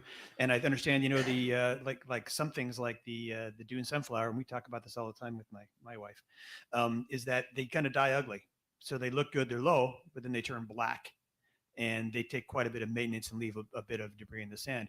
There's other things like beech elder. And I was just having a conversation with someone from the Naples Botanical Gardens, and they said they think that should be more of a prominent plant because it comes back fast, and it's coming back in our yard now, and it's low lying. So I think if we want to come up with a different plant mix, I think we want to do some thought. And the redwood vines are pioneering species, so they very aggressively put runners out to get into other places in the sand. And in the wet season, they can grow like an inch a day. It's really phenomenal. I don't know if they have the root structure that really binds the sand like the sea oats. The sea oats are the tanks. So I think that a monoculture in any way would probably be a hard sell to anybody who really knows about the dune biology. But it's got to be a mix of things because some things like areas, some things don't like those areas. Well, I understand. So I guess if our ultimate goal is to get the maximum amount of easement signed, and by adding a fourth option can get us more people to sign on, to me, it makes sense to add an option, at least that fourth option. So with that, I'll make a motion to direct Mike and staff to add the fourth option, or at least pursue getting the fourth option approved through the county and the state for the railroad vine. Well, I'll second that, Mr. Mayor. And again, under the premise, Mike, and I don't want to put words in your mouth, that this won't adversely impact the process that's already in place by creating this or seeking out approval for the fourth option. That'll be the first thing in my request. We'll say that specifically. Okay. I was just wondering whether it would be, you think, a good strategic thing to say that we would have a more open option where you'd say, here's a list of plants you can put down, but a certain percentage has to be, say, sea oats. A certain percentage has to be something, and it has to be at least so many plants. So instead of relying on the same 4 plants we always do, we allow some flexibilities to people to say that once they've got their commitment of putting in native dune vegetation, then the remainder they can do it well. We can do whatever we want. As I'm saying, to tell the plant contractor how to bid a project, we would have to have all of the properties identified, so you know how many plants to bring. And so it's like going to the grocery store. If you tell you go get 3 items, then you're going to get prompt, timely bids. Now, dune plants aren't necessarily the most expensive part of the project. And so, but to manage it and make sure that we get the plant types correct could be a challenge. So I don't like the open-ended, but if that's the will of the council, then we'll certainly try to figure out how to do it. What if we made part of this this additional option that the financial obligation, national planting, became the burden of the property owner and not the project? So if you wanted this option and you wanted that flexibility, then basically you had to pay for the plants. How do you enforce if they don't put them in then? Because now they've got the sand. Yeah, is this a decision that has to be part of this motion? Is it something that we can discuss? We don't even know for sure that the county and the state would say, yes, we want to modify it. So we could be putting the cart before the horse here. Can we have this discussion? Should they choose to want to add this fourth option to the permit at a later time? Yes. Okay. My last question for you, well, I guess hopefully my last question for you is, you say open-ended, you use this term open-ended, and then you had made a brief comment about someone on a property having 12% here, 12% there. I guess my understanding, maybe that's just my fault for assuming, I would have assumed if this is your property and this is the plant that you want, that would be the entire length of your property. You wouldn't have the option of doing 10% sea oats, 5%, that you couldn't mix and match, that it would be for your property, one specific species. The 3 planting plans that were in the original 2011 agreement, and we carried forward to now, dune management plan, and we carried forward to now, it's the same 3 species of plants. It's just a different percentage within that 75% of your property. So one is heavy sea oats and light on the other 2. One's heavy on the other 2, light on the sea oats, and one in between. And so property owner A would say, I want the heavy sea oats. Property owner B would say, I want light sea oats. And so we have 3 different planting regime. So the dune contractor would know, all right, we have X number of properties and the planting spacing is set in the dune management plan. I know how many plants I need. And so this property gets planting plan A, this one gets B, this one gets C, this was C, this is C, this is B, that's A. So that's why it's three different ratios of percentages. Does that help clarify? Yeah, yeah, it does. I think we're giving Chad a headache. He's pacing back there. He wants to say You something. might smack, I didn't review this with him before I said those comments, so it's on me, not you. Right. So, and just talking with one of our property owners that was concerned about having a view and maintaining that view, staff worked over the weekend and tried to, kind of creatively distribute the higher profile plants and the lower profile plants to allow for views where they wanted views, and then put maybe like the sea oats in places where we need a vegetative blind, as Mr. Perry likes to call it, for say their beach vendor equipment. So instead of having strips uniform across 15% this, 20% that, et cetera, we put the 15% where we needed the vegetative blind to shield beach vendor operations, and did the lower profile plants kind of in front of the pool area to accommodate that that want. So it sounds like, and that's just an illustration of what staff wants. We want to work with people, hear what they want, and try and figure it out. I mean, the easiest thing for me to do is say, we're going to go put out sand, no vegetation, let's do it. And my job would be a lot easier. So I'm trying to work with property owners to try and, meet in the middle, so to speak. So Chad, what you just suggested, does that fit under one of the existing three options? It does, yeah, and I can share it with y'all. Again, if you can imagine a property where you have a expansive pool area where you want a view, and an area where you're going to have some storage for, say, jet skis, beach furniture, etc., you'd want to put that storage area behind something that's going to vegetative blind, stop the sea turtles from going in, etc. Whereas on the more expansive spot, we have the lower profile dune daisies, railroad vine, and then at the on this one I put kind of the bitter panicum grass kind of at the bottom because it is kind of one of the taller ones. And to his point, it is a quote unquote snow fence, but the other side of that is it'll stop the sand from going into the pool area. And then again, that's why we try to we made sure that we put that dune height modification in there and kept that in there for the concerns about having a big dune out in front of a place where we want to have a view.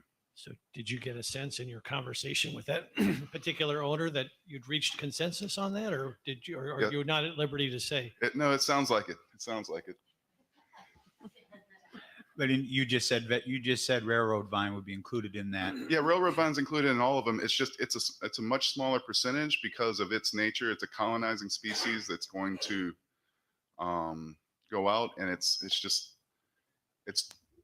these plans are trying to mimic nature. So that's kind of what you see in a natural dune ecosystem, those comparable percentages. So that's what we're going for, and that's why those percentages are the way that they are. Well, I have to admit, I might be a little confused now because it was my understanding that you couldn't use railroad vegetation unless we directed you to add it to one of the three current. It's part of one of the, it's part of all the options. To clarify, it's one of the plants of the three plants in all the options. It's just not 100%. Now I got it. Okay. Now I see what you're saying, the 100%. So you're saying if we did this, they could then potentially do 100% of their property in just this vegetation. No. Well, they have to do a minimum of 75% of the frontage. And the plants are planted 18 inches on center and they offset each other. And so if I am property owner A, I might get the 60% sea oats, 20% bitter panicum, 20% railroad vine, and I would have the planter come in and the first row would be sea oats and the second row would be bitter panicum. The third row would be a railroad vine, sea oats. So I get the right percentages, but I'm leaving that 25% of my property unvegetated, which is what I'm allowed to do. But this, I understand the property owner is asking is, I want to put every 18 inches on center on offset, just railroad vine over 75% of my coverage. Just one species, that would be it. And what Chad is suggesting is go with the one that has the lowest amount of sea oats. So on the right side of the property, we got lots of sea oats. In the middle where the pool is, we have our 25% gap and we have the low species. And over here, we have a little more sea oats. That way he still has the view, or she has the view, and we achieve it with the planting mix we have. And you don't have to have me spend my time and your money trying to get a fourth one added. Okay, well, with that, then I will withdraw my motion. I do Kudos- have a couple kudos. questions. I'm not sure if this is the right place for them or not, because they just occurred to me. When you get that Medicare age, things don't, synapses don't connect as well as they used to. But Chad, it seems like early on in this process, when we were talking, and I'll just use the condo where I live as an example, Islands End, it seemed like there was enough vegetation there that we would not be required to plant more vegetation. Is that correct? Does that still hold true? Yes, sir. That's stipulated by the dune management plan. If you already meet the vegetative coverage, if you will, of your shoreline, then there's no need to plant. So that's something for others to take in consideration as well. Yes, sir. Signing easements. The other is you're talking about reducing the dune height. I assume you're talking about removing sand then? Correct. So What happens to that? spread it out evenly in front of your property, so it still stays in your property, but just unvegetated sand spread out, and then replant that dune. And just another point, in that dune management plan, you have an instruction sheet where staff is going to record your property, the owner, the strap, etc., and then have an aerial of where we're putting the dune plantings, where we have sand, where we're maintaining open sand, so that maintenance configuration, if you will, is agreed upon. Property owners happy, staff's happy, and it can be maintained in perpetuity for the permit. Thanks. Any other questions for Now, for Mike? I would just take an observation too, that in my experience, that the dune vegetation that runs parallel to the beach doesn't really create big dunes. That when they run perpendicular to the beach and you catch the wind blown sand, that's when you get the really big dunes. Or if you just happen to be downwind of someone who really rakes heavily. So I never, in my house, we've been aggressively planting dunes, and I've never seen them get over, a foot or two of an actual dune. I just one wrap up question, Mike, if it is the wrap up, maybe others still have questions, but just to take this up 10,000 feet, we lost a lot of sand. We'd already had a sand deficit, which is why we had the renourishment plan, but we lost a lot of sand as a result of Hurricane Ian. And the combination of these two phases, the berm phase and the renourishment phase, will be an infusion of, in essence, $32 million of sand replacement for our beach, of which the town, I think, is obligated to maybe to pay $1 million of that. So that's $31 million of help from our federal, state, and county partners to really revitalize our beach. Is that an oversimplification? No, it's perfect. And that's a great wrap up. Not that I won't take more questions, but I could not have said it better myself. Thank you. I would just comment one thing, and this is a little bit off, so I'm putting it at the end. I listened to a presentation by the engineer who rebuilt the bridge to Sanibel through the causeway. It was a question by an engineer who is, and I've known other bridge engineers who say that we should just make the whole thing a bridge and not have the causeway islands. And he implied that the causeway islands were one of the reasons that we always run a deficit in sand in the north part of the island. That they change the flow and block the flow, and are one of the reasons that we have that. And I don't know if the town wants to get involved in trying to encourage the county to rebuild that as a bridge, so we don't have this constant recurring problem of losing sand in the North Island.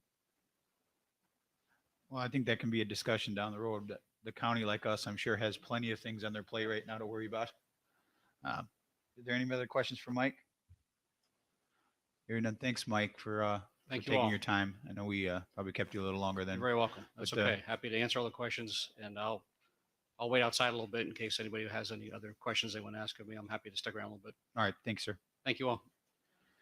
Now we'll move back to the consent agenda, items A and B. Is there a motion to approve items A and B? Oh, hold on. Let's hear from John first.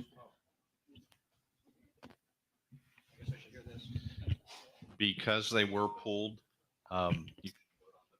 Individually. Got it. Okay. So consent agenda A, Estero Island Emergency Berm Construction Phase Services. Is there a motion to approve that? So moved. I'll second. Got a motion and a second. All those in favor signify by saying aye. Aye. Aye. Opposed? Hearing none, that carries unanimously. Consent agenda B, Estero Island Beach Nourishment Project. Is there a motion to approve that? So moved. I'll second. There's a motion and a second. All those in favor signify by saying aye. Aye. Aye. Opposed? Hearing none.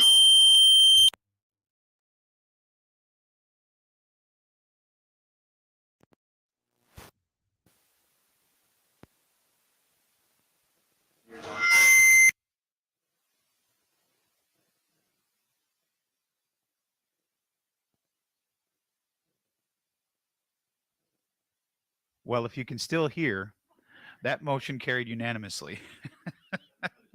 All right.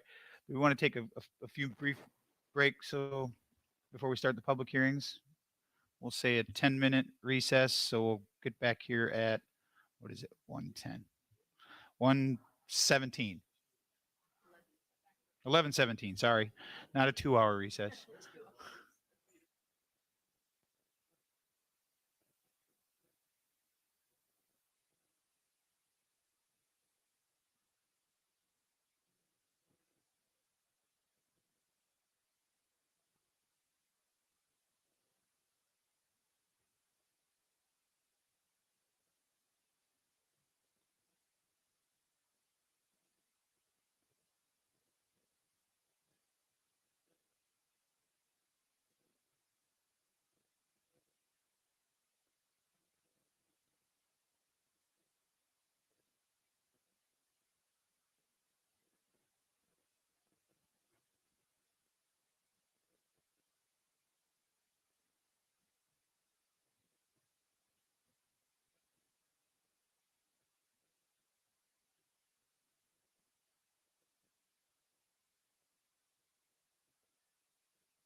All right, all right, everyone. Hey, I don't think this thing's on.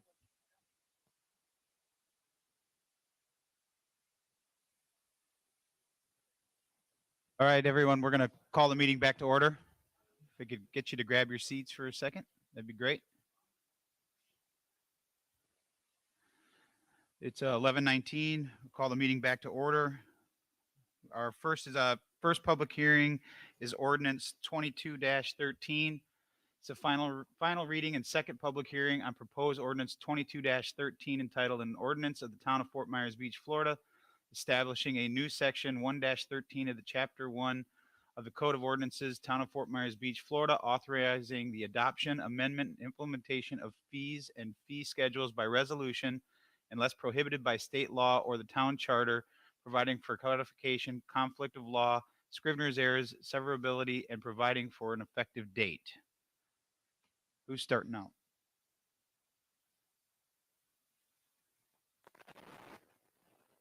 Mr. Mayor, members of the commission, this is, or council, this is an ordinance coming back to you on second reading.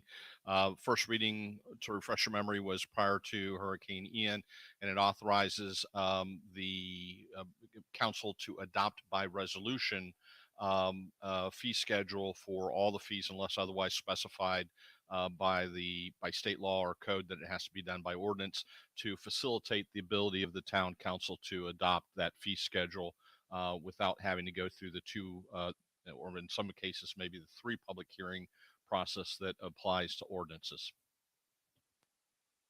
All right, thank you, John. Do any of my counselors have questions for other staff or John? Okay, it is a public hearing, so we could go ahead. Turn your mic on. I just want to make sure that what this says is, just from me understanding, that if we want to change a fee or propose a new fee or something like that, we don't have to go all the way back through starting over like an ordinance, but it can just be a fee change that was agreed upon, changed, voted on, right? Yes, yes, ma'am. Okay. John, just to add on to Karen's question, or Councilor Woodson's question, is if this does this require 2 hearings? This particular ordinance? Yeah, in other words, or the fee schedule changes. the fee schedule. So in other words, if somebody proposed a fee schedule change or a change in the fee schedule, would there be a period of time where the public could react to that and come back at the next meeting before the final vote? Yes, it would be brought back to you, assuming there was direction by the town council. Then town staff would prepare a resolution reflecting the change, addition, or deletion that would then come before you, go on the next agenda for approval, and there would be an opportunity for the public to comment on it in accordance with your normal policies and procedures. Thank you. Any other questions? It's public hearing, so we can open it for public comment. Anyone wish to speak on this ordinance? Seeing none, we'll close it, bring it back to the council. Is there a motion to approve ordinance 22-13 fees by resolution? Go ahead. So moved. I'll second it. All those in favor signify by saying, oh, roll call. Oh, God. Okay, hold on. Councilor Veach? Councilor Woodson? Aye. Mayor Lyles, aye. Vice Mayor Adderholt? Aye. Councilor King? Aye. Motion carries unanimously. Next one is ordinance 22-02 corner lot and setback regulations. It's the first, 23, I'm sorry.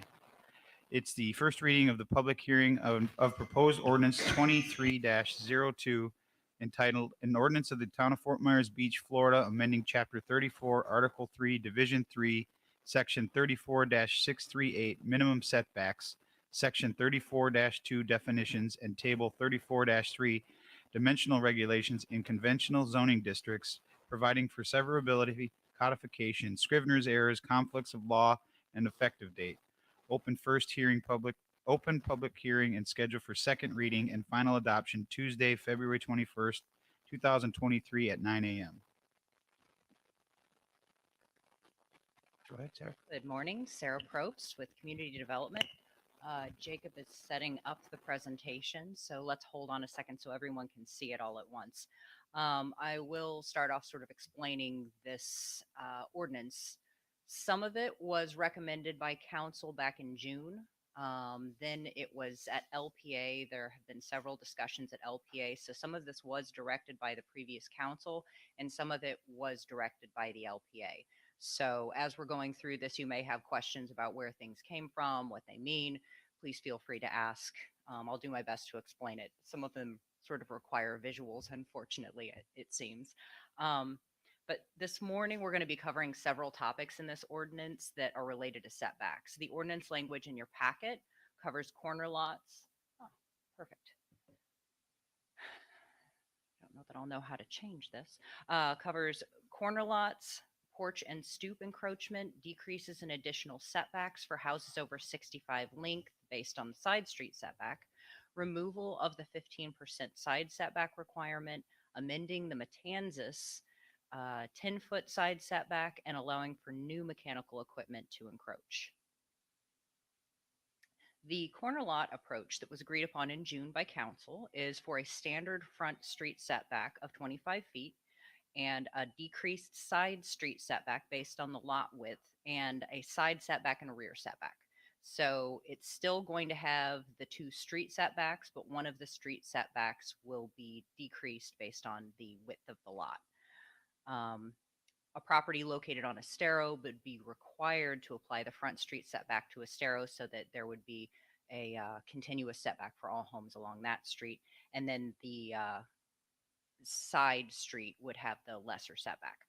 There are also provisions that if the lot takes its road access from the narrower side street setback, the site plan must show how that vehicle will not encroach into the right of way.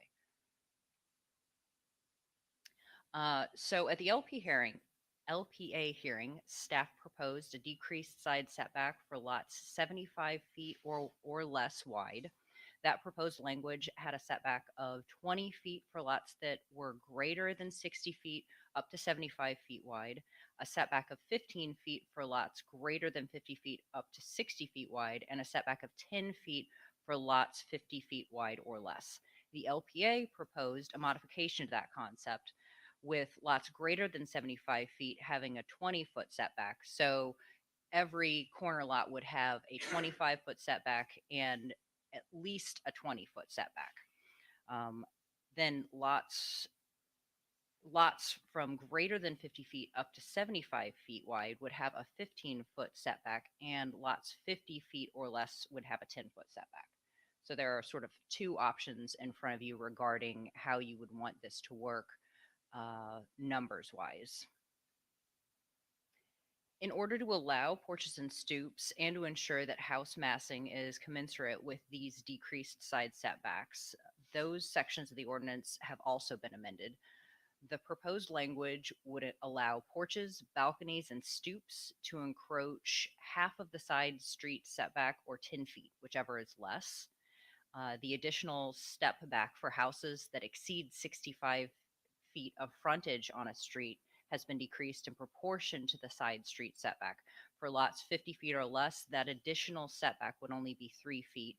For lots greater than 50 feet up to 85 feet wide, the additional setback would be 6 feet. And for lots wider than 85 feet, the full 12-foot additional setback would apply. This ordinance also includes an amendment to return to the 7.5-foot and the 10-foot side yard setback.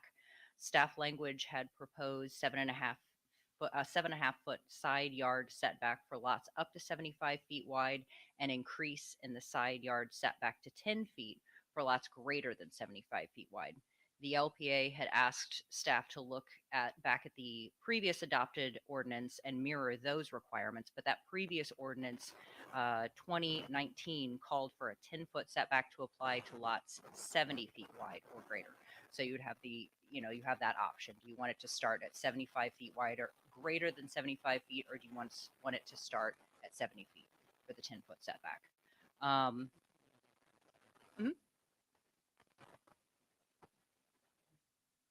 Okay, am I live? Okay, there we are. Before you move on with this, Now, when we originally went with the percentage, and this is an idea that you proposed based on a problem, and the problem was that we were seeing people who were combining lots. And when they combine the lots and build across them, basically they get more buildable space because they don't, the setbacks, the inner setbacks between the lots they're combining are now no longer there. And the percentage is a way just for very, very large houses. It was put into place for very, very large houses so they're not giant things right next to other people's houses. I heard some people were kind of claiming that this change, a percentage, was affecting smaller lots, which I don't think is true. It's only larger lots. But for my feeling, I think we could look at tweaking the minimums in that percentage to make that to consider making that work instead of just saying 10 feet is a maximum setback you're ever going to have. I heard a variety of things regarding who was impacted. I did hear that smaller lots were impacted, but if you apply the 15% to small lots, 7.5 is it actually ends up being less than the 7.5 in many instances. So I would tend to agree that the percentage is more fair based on the size of lot. But I was directed to look at other options, and there was a lot of interest in going back. So that's why this is being presented here today. You certainly do not have to proceed with this, but this was the direction the LPA had requested. All right, Nick, I just for the Enlightenment Council, I would like to keep that on the table and see if we can find a way to tweak that to make it continue to work in a way that I think is fair. Okay. The last item to talk about is there were two other items that came up in the LPA discussions. One was regarding the application to the 10-foot side street setback for Matanzas Street and Matanzas Court. This is a note in the setback requirements. Nobody seems to know why this was put in there.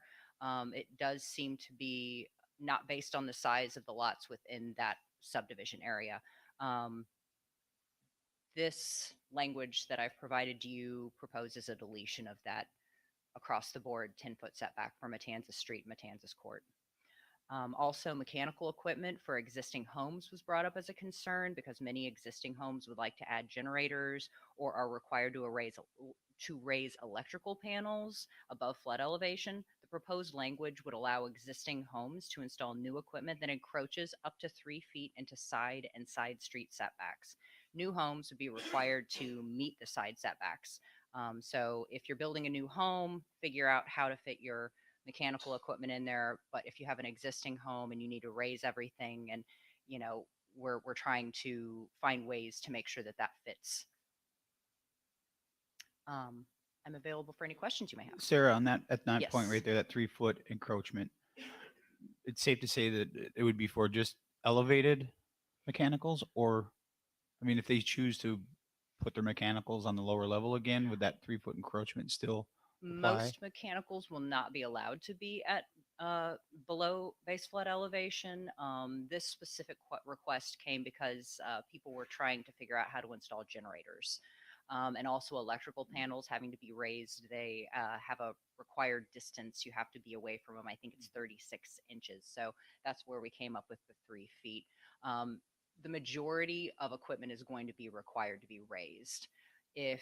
But it does not require that you raise it within this code. So if somebody needs to install and they're able to install at-grade equipment, we're not limiting that by saying you have to raise it. If they have an at-grade house, they're able to rebuild at-grade, or not rebuild, but repair at-grade, and they're able to put in the equipment. We're not saying that they can't install that equipment. We're just giving them the ability to encroach into that setback without any reference to whether it's raised or not. And what was the difference between the staff proposed and the LPA proposed? Why did the staff want that extra 60 to 75 foot side street setback? What was the reasoning in that decision? Yeah, Is this the one? Yeah. It was just based on, they were asking for basically a gradation as the lots got wider. This was just what staff came up with. And then at the last LPA hearing, they said that they would prefer to have no setback greater than 20 feet. So from that side street setback, there would never be a 25-foot requirement. Whereas, as you can see with the staff proposed, if it was over 75 feet wide, it would have a 25-foot setback. So it was, this was the way staff proposed it. This was what the LPA recommended. There is no preference. It's just whatever you're most comfortable with. Go ahead. Just in the interest of time, just so we can have a discussion point, Mr. Mayor and Mr. Town Attorney, help me with this because I'm a bit confused of how this is drafted on the agenda. But I would like to move the adoption of ordinance 23-02 corner lot and setback regulations as recommended by the LPA. In other words, their language. How would I phrase that motion, John? That would be the appropriate motion, but I think you need to provide public comment first. I think that would be a wise choice. But don't run off yet, Sarah. You might have more. Anybody have questions for Sarah? Sorry to stop you in your tracks. All right, we'll open up for public comment. Anyone like to speak on this? Oh, you have it already? I have some. Well, Carolyn can we Caney. turn the lights back on so we can see what's going on? Thanks. Good morning, Carolyn Caney. I'm with Woodland Custom Homes. I'll speak on the corner lot setbacks first, and then there are other issues with the other setbacks I'd like to address. I feel that with the corner lot setbacks, we should go with the LPA proposal. I've dealt with a lot of corner lots, and it's very difficult for somebody to get a decent sized home, you know, when you have 2 street setbacks. Previously, and I'm going back a few years, the setbacks were 15 feet and then they were changed to 25 feet. So I think the 10 foot on the 50-foot lots is very good, and 15 foot. And I would say 20 feet on a lot that's 75 foot wide is good too. So I am very much in favor of adopting these setbacks. In terms of AC encroachments, it's very difficult on smaller lots to get the ACs anywhere other than the rear, because the way the code stands right now, you're allowed 3 feet into the rear setback encroachment, but quite often you have porches on the rear, which means you have to somehow find a place inside the house to recess these AC units into. And it's also very difficult to get an AC unit on 3-foot platforms. So I think the encroachment, you know, should be allowed. And it, you know, now that it should be a definite 3 feet is doable on an AC. In terms of the other setbacks, the side street setbacks, more so than the front and rear. The side ones, 7.5 feet is already typical with lots that are 50 feet or smaller. As soon as you get over 50 feet, the 15% really does encumber the buildability of the lot. So I agree that all setbacks on the street should be up to 75 feet, and including 75-foot wide lots should be the 7.5, and anything over 75 foot wide, I agree with the 10-foot setback. So I am definitely in favor of adopting the LPA's recommendations that these setbacks be implemented. It is only recently, within the last year, last January, in fact, that the setbacks were changed not once, but twice. First to a 10-foot side setback, and then to 15% of the width of the lot. And this really was disfavorable to a lot of people who had already had plans designed. And I don't know why it was adopted in the first place. Nobody was in favor of it, and it caused a lot of financial difficulty for a lot of people. So I'm definitely in favor of going back to having the setbacks as proposed by the LPA. I think that's the right thing to do, and I think that's the fair thing to do for Right. all property owners. Thank you. Kara Stewart. Good morning, Council. Kara Stewart for the record. I too would like to voice some positive feedback in relationship to the setbacks. A 7.5-foot setback on a 75-foot lot is very standard. It's what the beach had been constructing to. We have now multiple homes that are being planned to be rebuilt, and I'm running into some challenges with some folks with that percentages. So I would like to encourage us to go back to the 7.5-foot lot, 7.5-foot setback on up to and including a 75-foot lot. We must include the 75-foot lots. The 10-foot setback on lots greater than 75 feet seems to work very well with what people are used to. I understand what Mr. Beach is saying, Councilmember Beach is saying in relationship to the combination of the lots, and I believe that there was some change up from the time that it was first addressed as far as the percentage goes to what ended up happening. It does also, that percentage greatly affects lots that are smaller than 75 feet.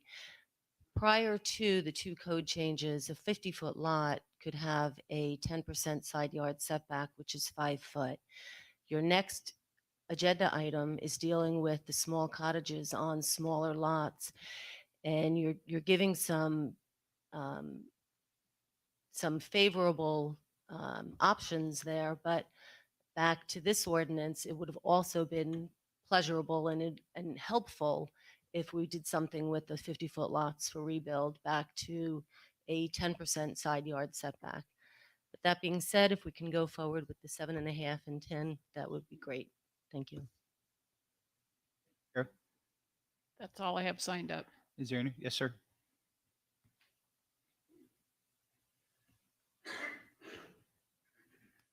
Hi, my name is Dave Lay. I think I've communicated with a few of the council members already. I want to thank you all, first of all, for all the work you've been doing through this project and this rebuild of the town. It's incredible.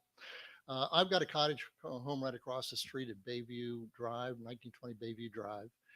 And I am in part of the group that's planning to elevate our home. It's an old cottage home. It's a trapezoidal lot, roughly 66 feet square across. The 15% setback requirement would force me to have actually a wider setback than I currently have. And the problem with elevating a home is that you have to create additional space for landings, for steps, for stairwells that don't currently exist in much lower home. My home is currently 6.5 foot off the ground, so I don't need much length as far as landings and stairwells to accommodate that, but I definitely have to have more room. And also, even though I know this is not legal, I have currently a legal non-conforming lower level apartment, and I'd like to be able to use some of that space upstairs, so I have to build that up. Obviously, I know I can't use that anymore for that purpose. So all I'm really saying is we really encourage you to consider reverting back to the old plan of the 7.5 foot setback on lots 75 foot and under. And that would be great for my build because we're intending to stay with the FEMA guidelines as much as possible. So that's our intent. I think that's going to be a lot of people on the island are going to have that same interest as well. Thank you. All right, thank you, sir. Do you see anybody else that wanted to speak? Two back there.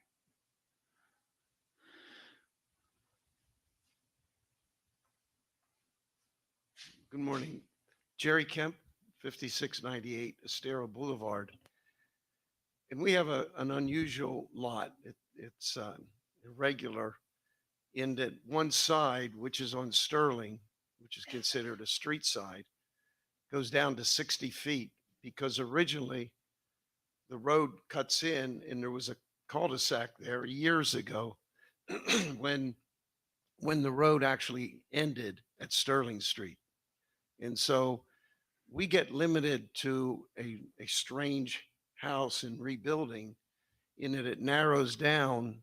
And then the other problem is because we're a corner lot, we have a street, and then we have a rear, which is to the beach, and then we have a side. In other counties or in Lee County, as I understand it, maybe in Collier part of it, if you have a corner lot, they give you a street and a street and then a side and a side, which would definitely help our situation of getting the square footage. But we're restricted because we only have one side. We have two streets. We have Sterling on the south and we have Estero on the north. And then you're saying we have to have, nobody's addressed the rear setback, which I believe is 20 feet. And so instead of that being a side and calling that a side so that we have two sides, you're calling that a rear and the setback's 20 feet. So I think we get penalized by being on the corner, and that there's no, in other parts of Lee County, you actually get two sides on a corner and you get two streets.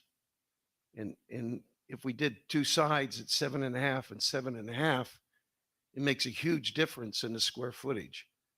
And I guess I'm asking that somebody talks about how we could look at that differently and make it, conform to other areas where if you have two streets, then you have two sides. Thank you. Jerry? No, I said thank you. Oh. Yes, sir.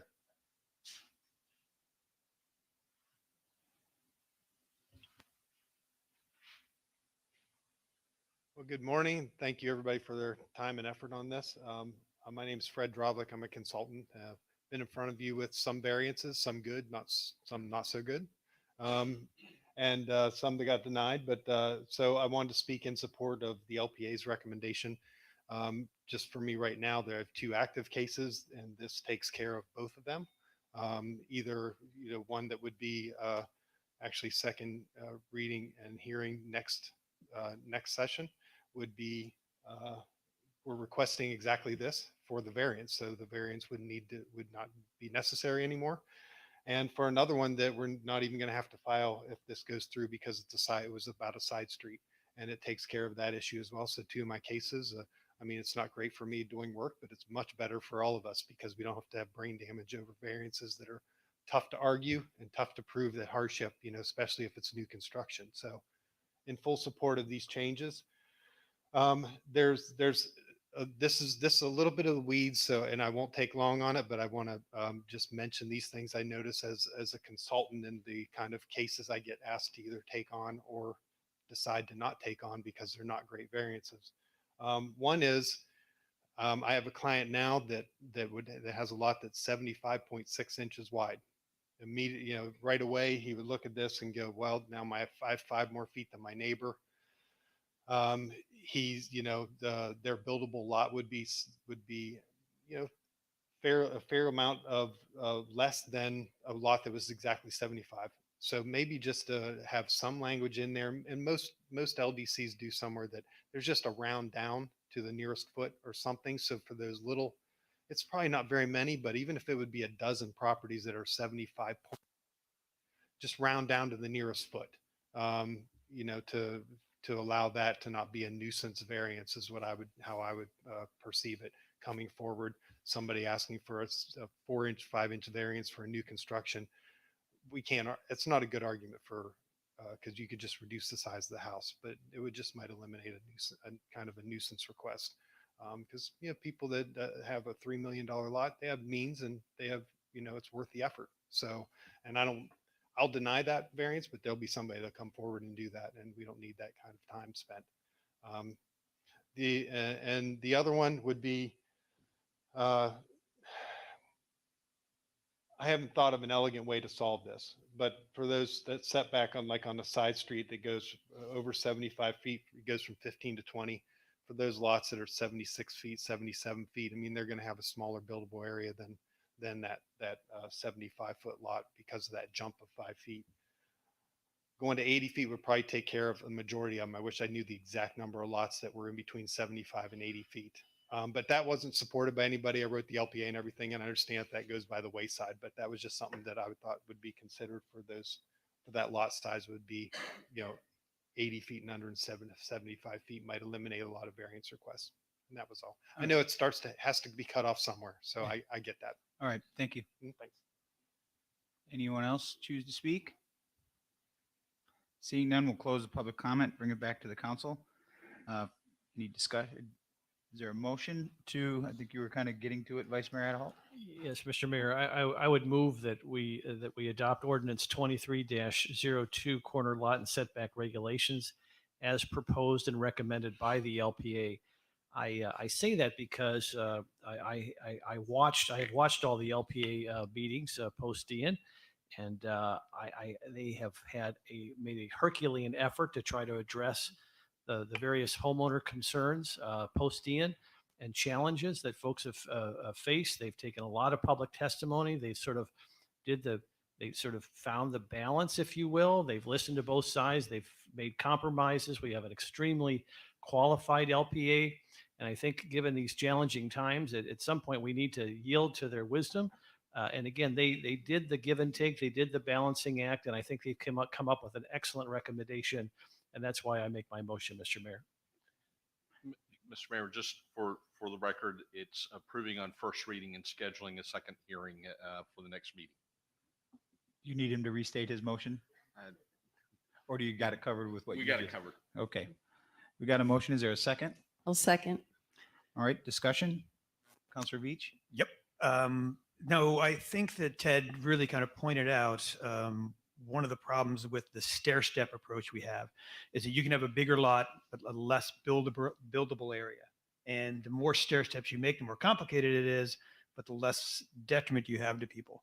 So that's why I would be open to something like, say, we have a 10% setback with a minimum of 7.5, which means that in an example of the 75.06 law, whatever it is, they'd barely be affected instead of having that stair step approach. I think there's some elegance to that.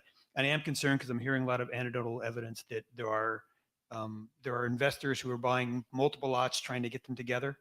And I think that if we leave the door open for some giant lots with small setbacks, we will see them. And then the people who live next to them are going to be coming to us with a complaint. The other thing about the stair step is we also heard from someone else during an early public comment, they had a deck that was 6 inches too far. So every time you do that stair step, it's like with the BFE. If you are 6 inches below the base flood elevation, as far as FEMA is concerned, you're back in the 50% rule. They don't give you, it's not like you're now a 90% rule or something. You're a 50% rule. So I think the stair step, although it's easy to put into a table, I think that we can do better with the percentage and eliminate some of these people who would be penalized by just being a little bit too big. Well, I see your point. And we did have a lot of discussion about this, and I wasn't in favor of the 15% back in the day. So I don't know. This seems to me, as Vice Mayor Adderholt says, there was a lot of information that was discussed at the LPA. They worked very hard on it. I think they came to a very good conclusion. The only drawback I can see potentially, and maybe Sarah, you can help me out with this, is the 3-foot encroachment on the side. The only fear I see is if I build my house and I encroach that 3 feet with my air conditioning units out the side, and the house next door happens to be their master bedroom, or I didn't get to see the entire LPA meeting, but was that discussed at all, or was that a concern raised by anyone? It wasn't raised as much because this is for existing houses only. So this is an instance where people don't have much of an option of where to put this additional equipment. The original intent was for generators because typically they aren't already attached to the houses. They've realized after the storm that a generator would be a wise thing to have, and there's just no place to put it. For new houses, they would be required to need it. There was a discussion about noise, but the noise is an issue that we've looked at previously, and essentially the building official did not feel comfortable supporting any requirements for sound deadening, and for good reason. There's not very good solid evidence on what works and what doesn't work. Generators are only going to be run in emergency situations typically, and a lot of ACs now are quieter than they used to be. So while it was a concern that was brought up, it wasn't top of the list after people went through Ian and sort of, saw how you get through after a storm when there is no power without a generator. So it was part of the discussion, but at the end of the day, they decided that 3 feet was adequate and that they could sort of live with that. Okay. So not perfect, but Nothing seems to ever be perfect, does it? exactly. Counselor Woodson, you have any questions, any discussion? The only discussion that, and I've gone back and forth in this, I mean, I was on the LPA when these went through, and we originally had for the lot 75 feet and below, we had the 7.5 and the 10. And then it got changed somewhere along the line. So I have been in favor of this all the way through. I think right now with all the building that we have and getting construction people on the island, getting them to work with us, the simpler the better, the more streamlined the better, and still be in accordance with what the LPA has suggested again. Okay, thank you, Vice Mayor Adderholt. Any further discussion? I have nothing additional. Thank you. Counselor King? I'm good. All right, roll call, Vice Mayor or Counselor Veach? I'm going to vote nay just because of the percentage. Counselor Woodson? Aye. Mayor Allers, aye. Vice Mayor Adderholt? Aye. Counselor King? Aye. Motion carries 4-1 with Counselor Veach dissenting. Takes us to our next one, ordinance 23-03, non-conforming lots, minimum use determinations, and Excuse me, administrative variances. Just to interrupt real quick, did you Oh. set a date certain? Date Date and time certain? Let's go. So next, it'll be Tuesday, February 21st, 2023 at 9 a.m. for the second reading. Okay, thank you. Now we'll move on to 23-03, non-conforming lots, minimum use determinations, and administrative variances. This is the first reading and public hearing of proposed ordinance 23-03 entitled, "An Ordinance of the Town of Fort Myers Beach, Florida, amending Chapter 34, Article 5, Division 4, Sections 34-3273, General Requirements for Residential Use on Non-Conforming Lots, Section 34-3274, Minimum Use Determinations, and Chapter 34, Article 2, Division 6, Section 34-268, Administrative Setback Variances, providing for severability, codification, scrivener's errors, conflicts of law, and effective date. Open first public hearing and schedule for second reading and final adoption Tuesday, February 21st, 2023 at 9 a.m. Sarah? Good morning, Sarah Probst with Community Development. There are 2 sections of the code that currently make what I'm going to call the small cottage lots undevelopable. The cottage lots are typically square. There are several at the north end. You heard someone ask about them earlier. They don't have direct access they have access off of Estero Boulevard, but not direct access. They don't meet the minimum use requirements, and they don't meet the non-conforming lot requirements because they're too small. So originally, LPA had asked me to look at Section 34-3273 and 34-3274 for minimum use determinations and non-conforming lots. There are a few very simple amendments to those code sections that will make these very small non-conforming lots developable.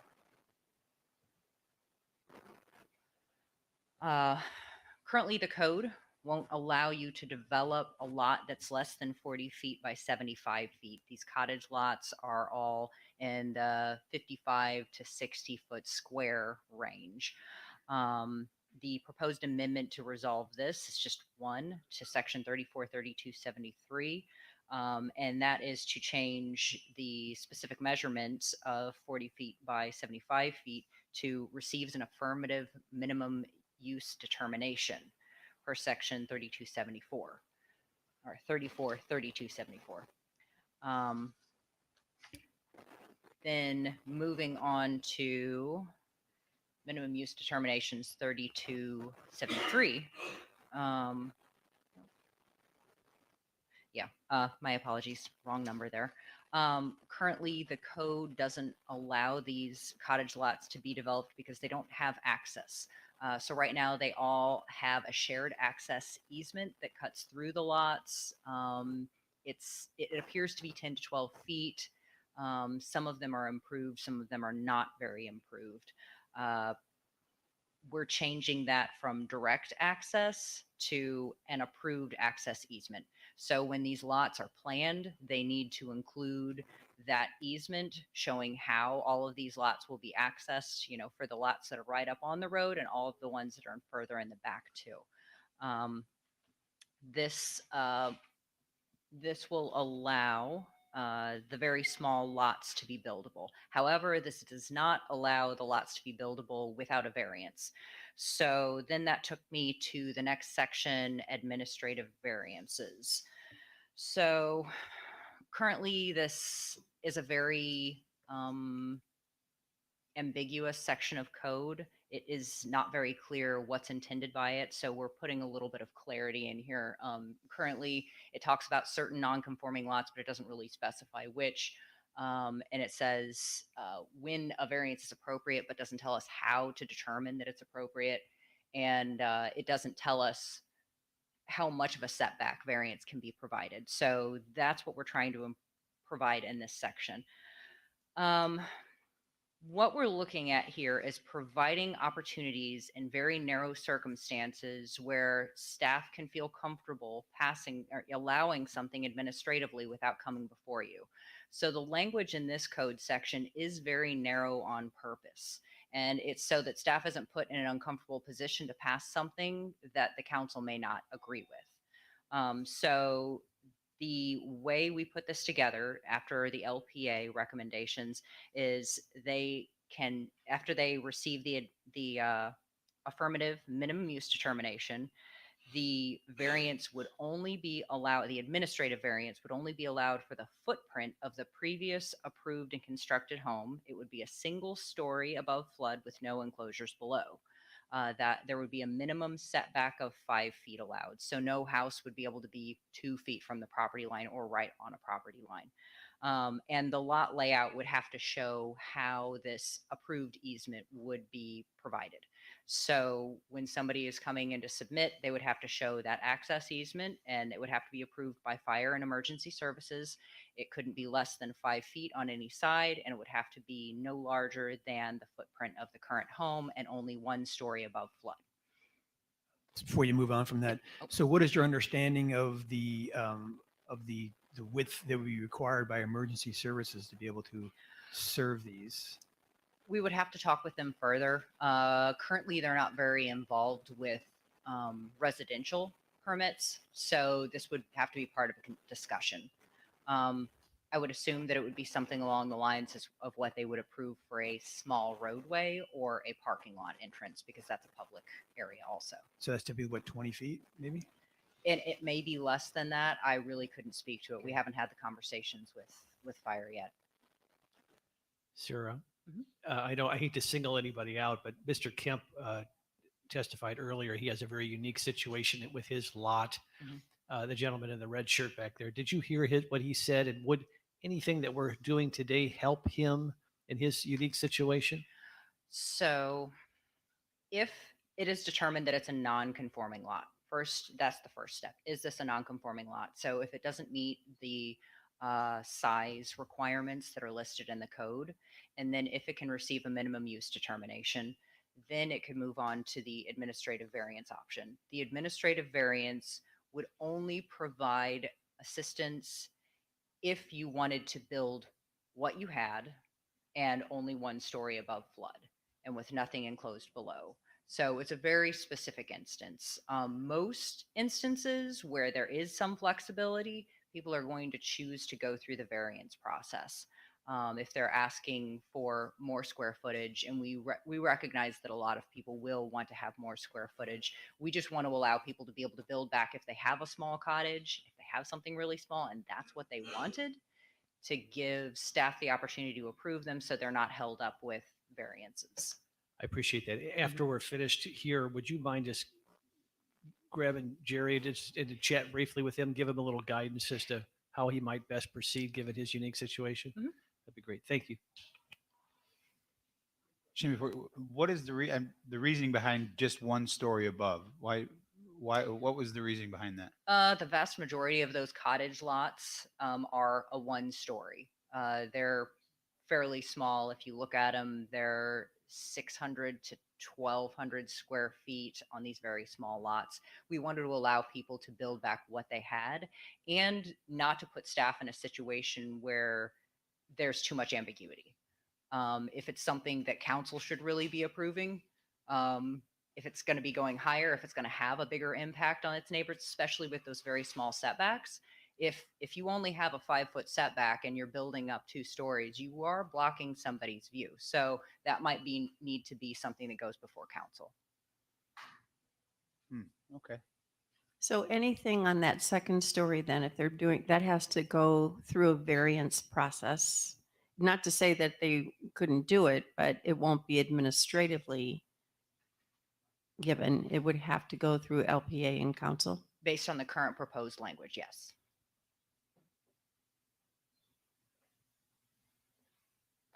Did you ever consider maybe a way of just having some flexibility, is that if people were in the situation and they wanted to put that extra floor on, then maybe they could do that with additional setbacks? Because I understand that cottages 10 feet away from each other on the ground floor is one thing. Cottages 2 floors above flood is an entirely different book.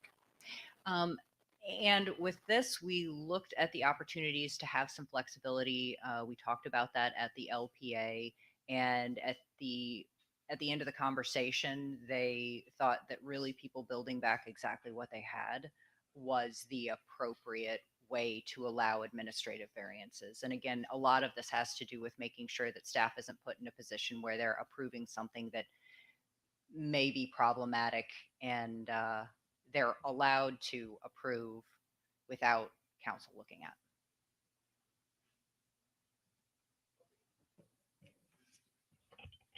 Is that it? Any other questions for Sarah?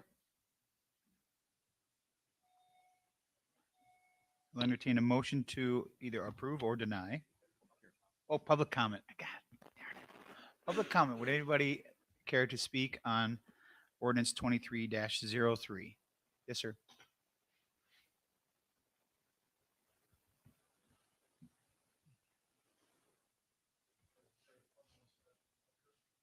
You're speaking to your mic. I think it's off, I think. Okay. One thing that doesn't really get discussed a lot is the cost per square foot. You take somebody that just lost their house, and this doesn't apply to me, so I'm just for whatever it's worth. And you tell them you got to go up 17 feet. There's a lot of cost in that.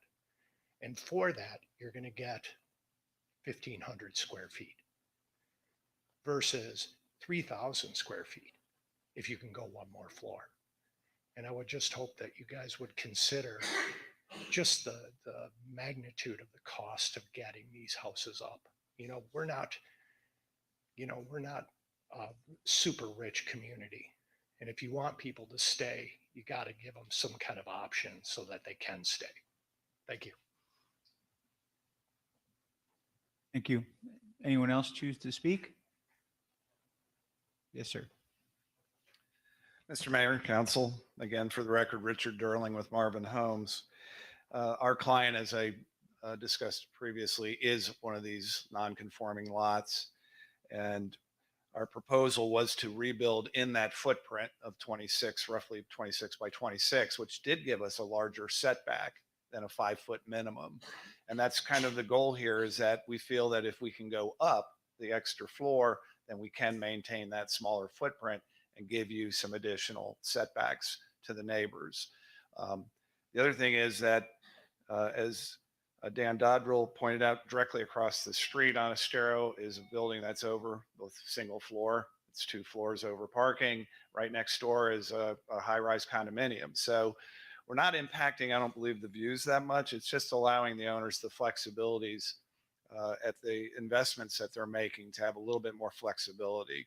That little footprint is just under 700 square feet, and it's really difficult to get sufficient number of rooms and bathrooms to the current code in that little teeny footprint.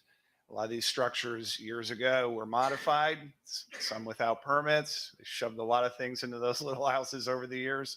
You know, we're trying not to do that. We're trying to conform with the current code, get these houses up to the proper elevation, to the proper building codes, which shows recently that, you know, they perform really well when they're built to that standard. Also, additionally, I think, you know, it's going to be, if you give direction to the staff to allow this little bit of additional footage and a second floor, then it does alleviate us from having to go through this whole variance process in order to do that.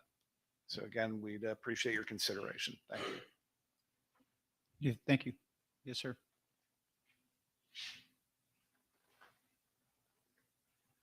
For the record, Dan Dottrell, Daniel Wayne Homes, same situation, 2 lots in the cottages already. I have clients. And my question would be if they can meet the setbacks outlined, why couldn't they be allowed to go that extra story? Not 5-foot setbacks. If they meet the 7.5, the side street, one of them's on Estero Boulevard, they meet the Estero Boulevard. It is a small footprint, but it meets all setbacks that any other house or any other lot of that size. Why should they be denied to have that extra floor? So that, you know, and basically it's a footprint that's going to allow about 800 square feet. You can't do much on 800 square feet. If you could do 1,600 square foot, it would make it more feasible, and we get the cost per square foot of the total structure down. It is super expensive. You know, my pile driver charges the same exact amount, whether he comes out and for mobilization to drive 200 pilings or 20. And so it really drives the cost of a tiny house up, where if you could, you know, share that on 1,600 square foot, it makes it a big difference. And not getting the old footprint, but being able to meet the 7.5 side, in the case of the width, you know, possibly 10 foot on the side street, 25 on the front, the rear, 2 stories. Thank you. Thank you. Jerry? Back again. Jerry Kemp. The last several people that spoke, I totally agree. I don't quite understand the purpose of this view and the staff being upset or being put upon because they have to make a decision and have empathy for one person and not the other. We should have a pretty easy standard. And if I'm on Estero Boulevard on the beach side and I go I can go 2 different ways. I could be non-conforming and look at what happens. I can be where we are now and come for a variance on the rear setback. But either way, the 2 stories, I can build 2 stories, and who would I really be blocking? I'm allowed to do that if I can work within the setbacks or get a variance. But if I don't get it and it's non-conforming, like these homes that are on the north end, you're saying, oh my God, we're blocking somebody's view. And again, I don't quite understand if we're blocking the view across the street, it's almost 3 stories high. I don't think you would, number one, but we're hung up somewhere with this view thing versus what builds back the beach. And there was a cottage up the beach, up around where there were 4 houses in a row, and then one right next to it. It was like almost 18 feet in the air. It was a little box. It looked like a watchtower. So I don't know if that's the view that people want to see, is we have these houses sitting 20 feet in the air, 18 to 20 feet in the air, and they're 700 square feet. Or like in my case, you know, you can't have a second story. You have this thing sitting up in the air, and we're not utilizing the land very well. And we're not making it easy, as I think one other gentleman said, to build back on the beach and make it look right. You know, we're restricting a lot of people that, for example, those 4 houses or 8 houses up on the north end, you know, can be restricted to not a useful house, and per square footage, when you drive the pilings, it's cost prohibitive. So if you can consider those things, I'd appreciate it. Thank you. Thank you, Jerry. Anyone else? Seeing none, we'll close public comment. We'll bring it back to the council. You know, I think what we just heard is kind of what I was trying to allude to at the beginning is, you know, those cottages on the north end all kind of look the same already before the storm. And I understand the challenges that I think, Sarah, you were trying to put out there as far as administratively, you know, agreeing to them. But to me, what's the difference if it's 1 story or 2 story?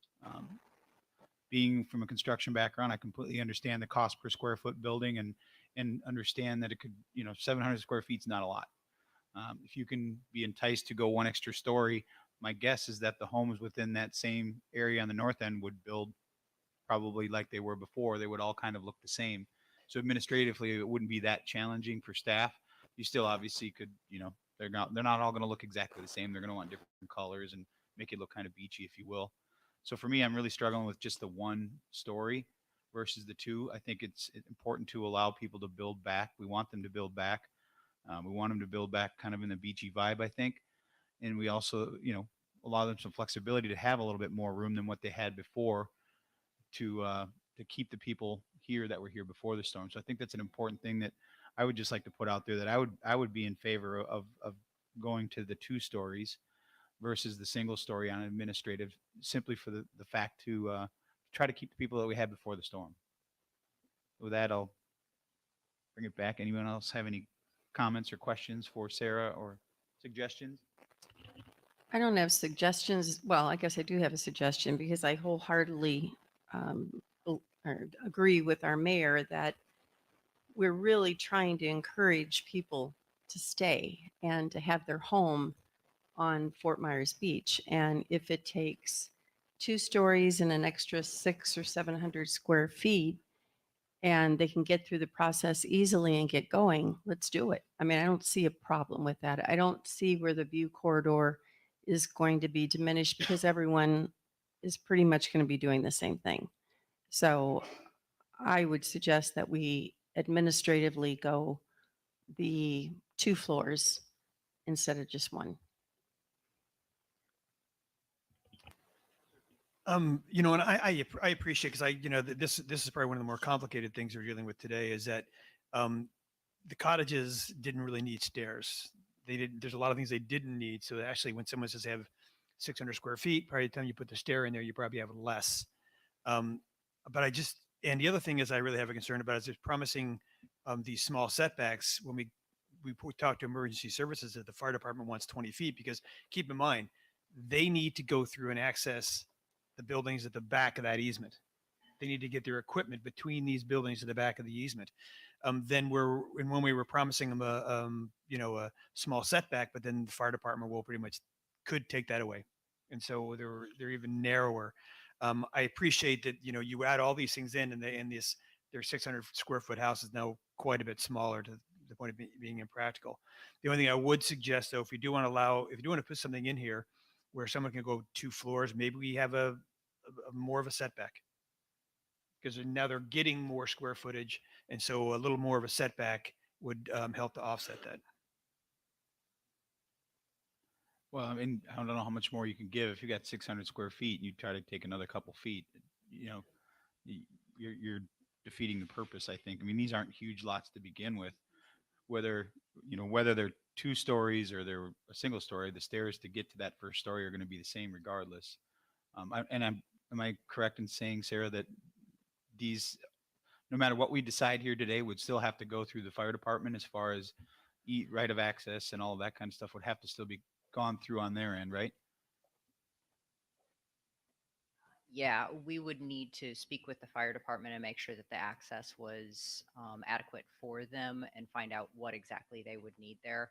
I don't think that we would want to do that on an individual lot basis. We would probably need to meet all of the homeowners who are developing in that strip. But so it wouldn't be each time somebody comes in to build a house. It would be, we'd probably need to work up front with those homeowners, you know, all 6 or 8 or 10 of them, and work on that so that everybody agrees and is comfortable with it. And then we can set up where the homes can go from there. When you say an approved easement, Mhm. now that would be one of the qualifications of the improvement. I think is in the text is that the fire department would have to approve. I think it would be really handy to know what the requirements are for the second reading on this. I can do that. Anything else, Councilor Reed? Oh, I'm sure there'll be more. I'm sure. I Vice just, Mayor I Adelt? just had a couple questions for Sarah. Sarah, can you, do you, I watched the hearing, but that was a long hearing. Do you remember why the LPA did not go 2 stories or did not allow the staff to have that authority? It was really the interest in building back exactly what was there. It was helping to speed along the process for the people who were interested in putting exactly what they had already received on that lot. I think that was the main thrust of the conversation. So this, if we adopt what the mayor had just suggested, that it really wouldn't slow it though, would it? No, it wouldn't slow down people. They didn't want to give, that was the other side of the conversation. Speed up the people who were requesting the cottages that they already had. And then they didn't want to give too much. They're encouraging people to build back the cottages.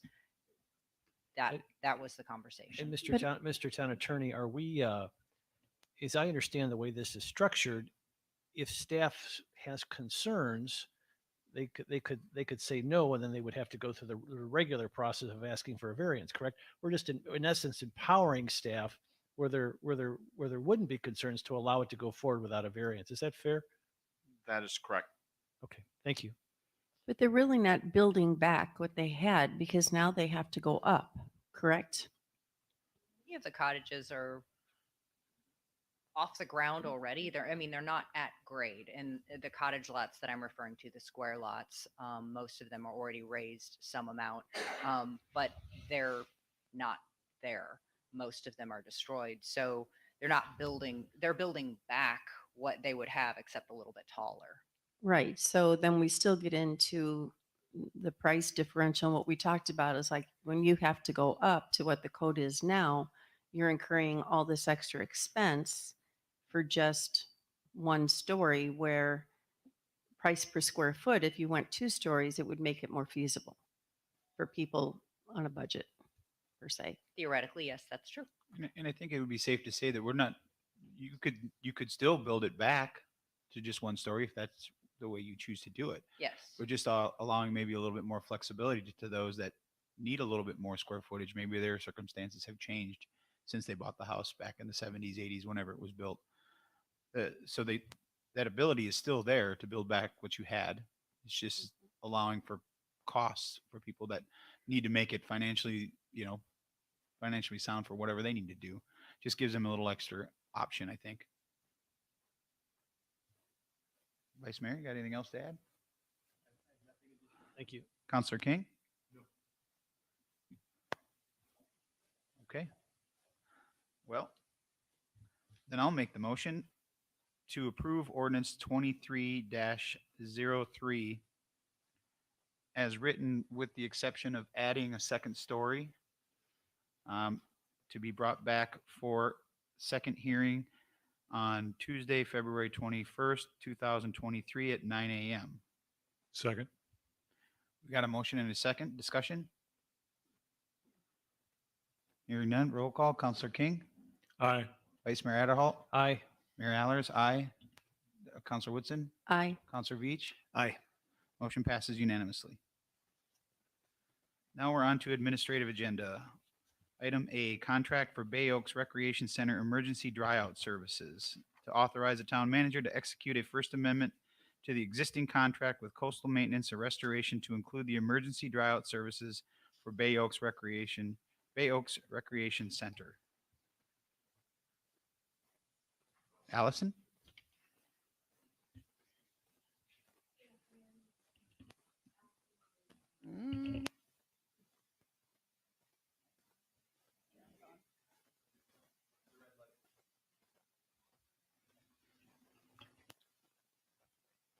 Try it now. Okay, there we go. Good afternoon. Allison Geeson, Director of Culture, Parks, and Recreation. This is an amendment for the dry out services that you all had previously approved at the meeting for the Mound House, but for the Bay Oaks Recreation Center when we were under emergency preparedness to be able to have a temporary town hall. So it's an amendment to that first agreement with Coastal Maintenance and Restoration. For Allison? I don't want to be premature here, Mr. Town Manager, but is this is to restore the Bay Oaks recreational facility to be used as a temporary town hall, or is that what we're doing? Need your microphone. Oh. Or I could ask Allison the same question.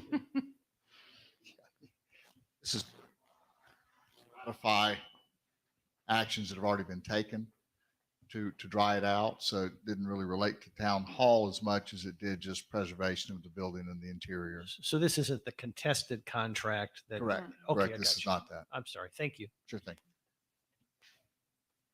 Any other questions for Allison? Not a lot of questions, Allison. It's a work that's already been done, right? As you said, Town Manager, it's just a matter of ratifying Yes. it. Okay. All right. I'll entertain a motion to approve or deny the contract for Bay Oaks Recreation Center Emergency Dry Out Services.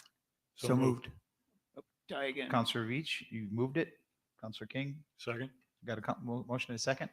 All those in favor signify by saying aye. Aye. Opposed? Hearing none, motion carries unanimously.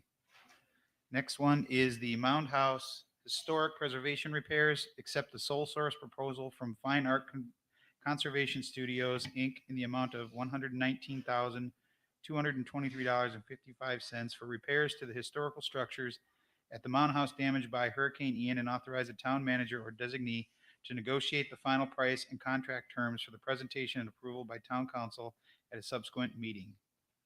Allison? So I can only speak for the sole source. I'll need John's help in the other part of the motion there. But this is this company, it's International Fine Arts Conservation Studios, Inc.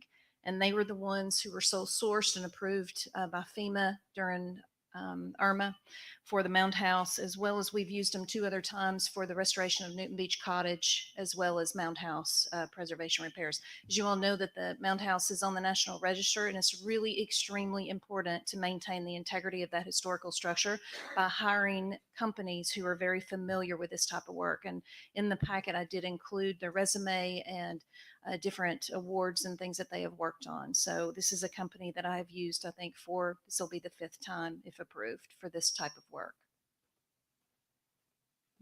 Okay, thank you, Allison. Any questions for Allison?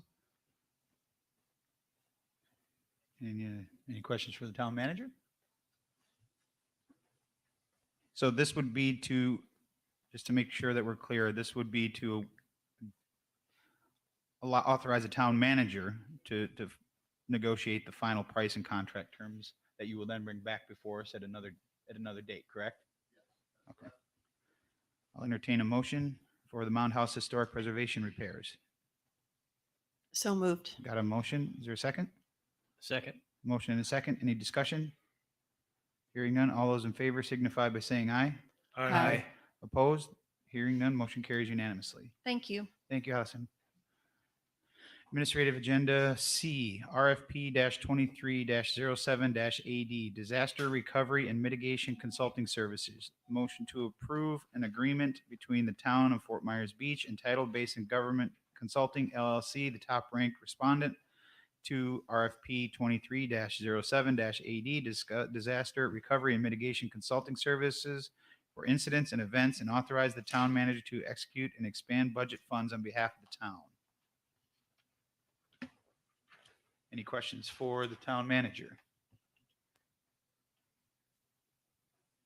None. I'll entertain a motion to approve. So moved. Got a motion? Is there a second? Second. Any discussion? Hearing none. All those in favor of approving RFP-23-07-AD, Disaster Recovery and Mitigation Consulting Services signify by saying aye. Aye. Aye. Opposed? Hearing none. Motion carries unanimously. Next, we have final public comment. Yes, sir, Mr. Kelly. Just for the record, it's Bill Perry. I have a question mostly for the town's attorney. About the easement. I've had a lot of questions from a lot of property owners up and down the island. It's pretty straightforward. The easement in the renourishment areas, the public use is from the erosion control line or where their beach ends now out towards the Gulf where their new beach will be. The question I have is more about the FEMA berm. That's going to be placed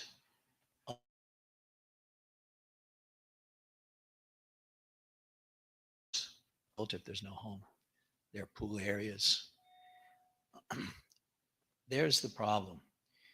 My question is, if the FEMA berm sand is up close to where the house is going to be, is that now considered public land and public use?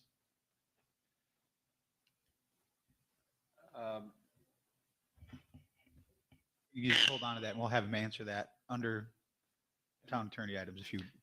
Okay. So Mayor, I would move that we proceed out of order in order for the town attorney to answer this very germane question. Okay. Yeah. This time. Yeah. And I'll just put one more thing in there. Where there's a seawall, it's not a problem really. Put the berm up to the seawall. They already know their property ends at the wall. And it's always been customary where there's walls out in front of the wall in the middle of the island. Okay, we'll just, for example, point south. That area on the outer beach is considered to be used by the public. So putting the berm there really doesn't change anything for those upland property owners. But where you have the house where there's no wall, and I'm thinking of, where a lot of the residential areas of the island. That's my question, because I'm constantly being asked about the impact of signing the easement. And I want to be able to give a really honest, straightforward answer. Thank you. Yeah, go ahead.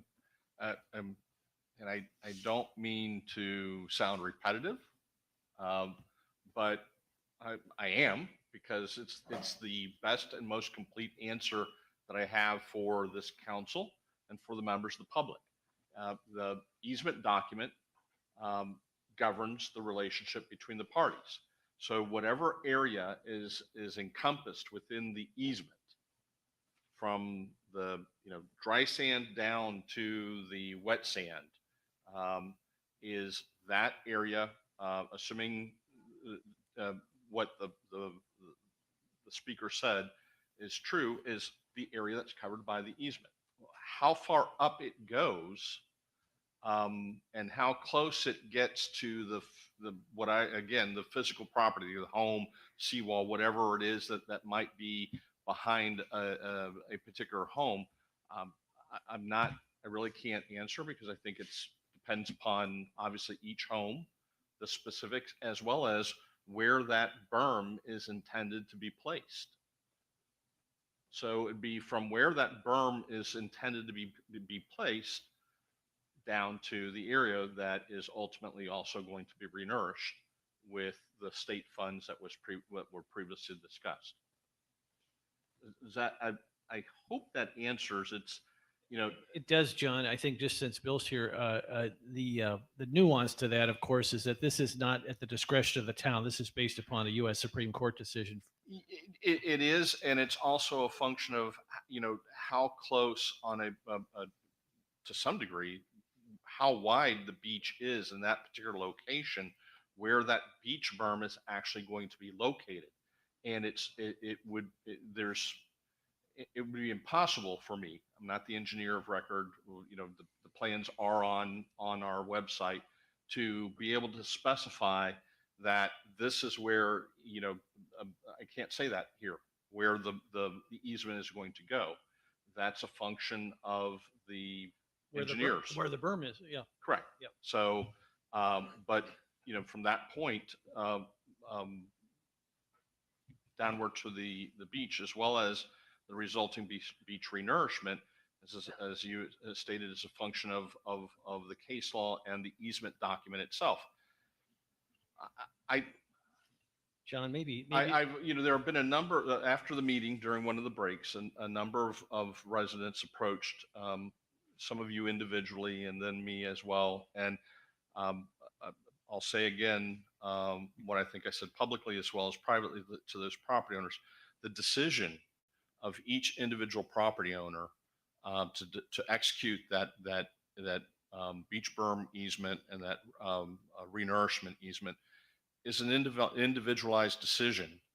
And certainly the idea or the concept is that by renourishing the beach, by reestablishing the beach berm and ultimately the dune system, that those properties that where that occurs are going to be benefited and protected.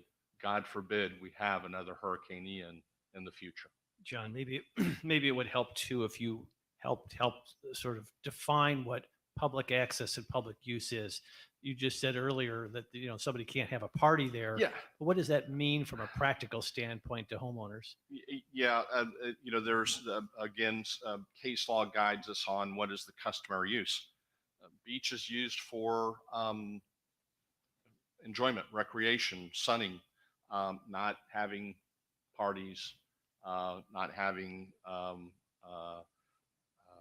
certain activities. Although I do know that the further you get away from the uplands, the town does issue special event permits for weddings and small activities of that nature. But otherwise, we have a number of regulations within our code that are designed to limit and restrict otherwise the use of the general public of the beach, as well as certainly the dune area. Once the dune area is established, as was previously stated, there's going, those, not only do we have regulations, but the state has regulations that are designed to protect that area. So it serves the purpose in which it's intended, which is to help stabilize the beach and serve as a buffer from future storm events for the uplands. Does that help? Okay. All thank right. But also, and since we're on this topic, and I realize we're not in the attorney items yet. Yeah, hold on just a second. Let's see if there's anybody else that wants to. Okay. Anybody else that wants to speak in public comment? Yes, sir. Go ahead. Come on up.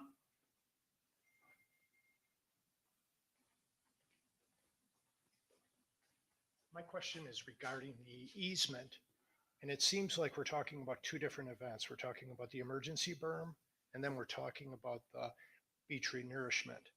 Are both of those easements 15 years with all the kind of the bells and whistles of kind of potential pitfalls that, can you opt for one without opting for the other? Do you have to give up 15 years in order to get the emergency berm? I guess theoretically, one could do one without the other, and they are separate. There are some, for example, the beach renourishment project. I take that back. Both are intended to also give access to the contractors. The impacts of the beach renourishment project are going to be ongoing longer than probably the beach berm. But to answer your question, it is theoretical that you could execute one and not the other. The engineer told me you couldn't do that, but oh, I'm sorry. Yeah, well, from a practical standpoint. I mean, from a practical standpoint, I mean, a theoretical standpoint, yes, but to the point, why would you want to do that? Again, that's each individual property owner's decision. Yeah, this is just a kind of a concern that I have. I'm in favor of building the berm. I think it makes the island more weatherproof. I think it protects us against future storms. My concern is that I have a piece of property that's right by a public access. And what you were saying before about people would have then rights to cut across my property. And if they do that and that becomes common enough, theoretically, that would cease to be my property and would become public lands. No, it doesn't cease to become your property.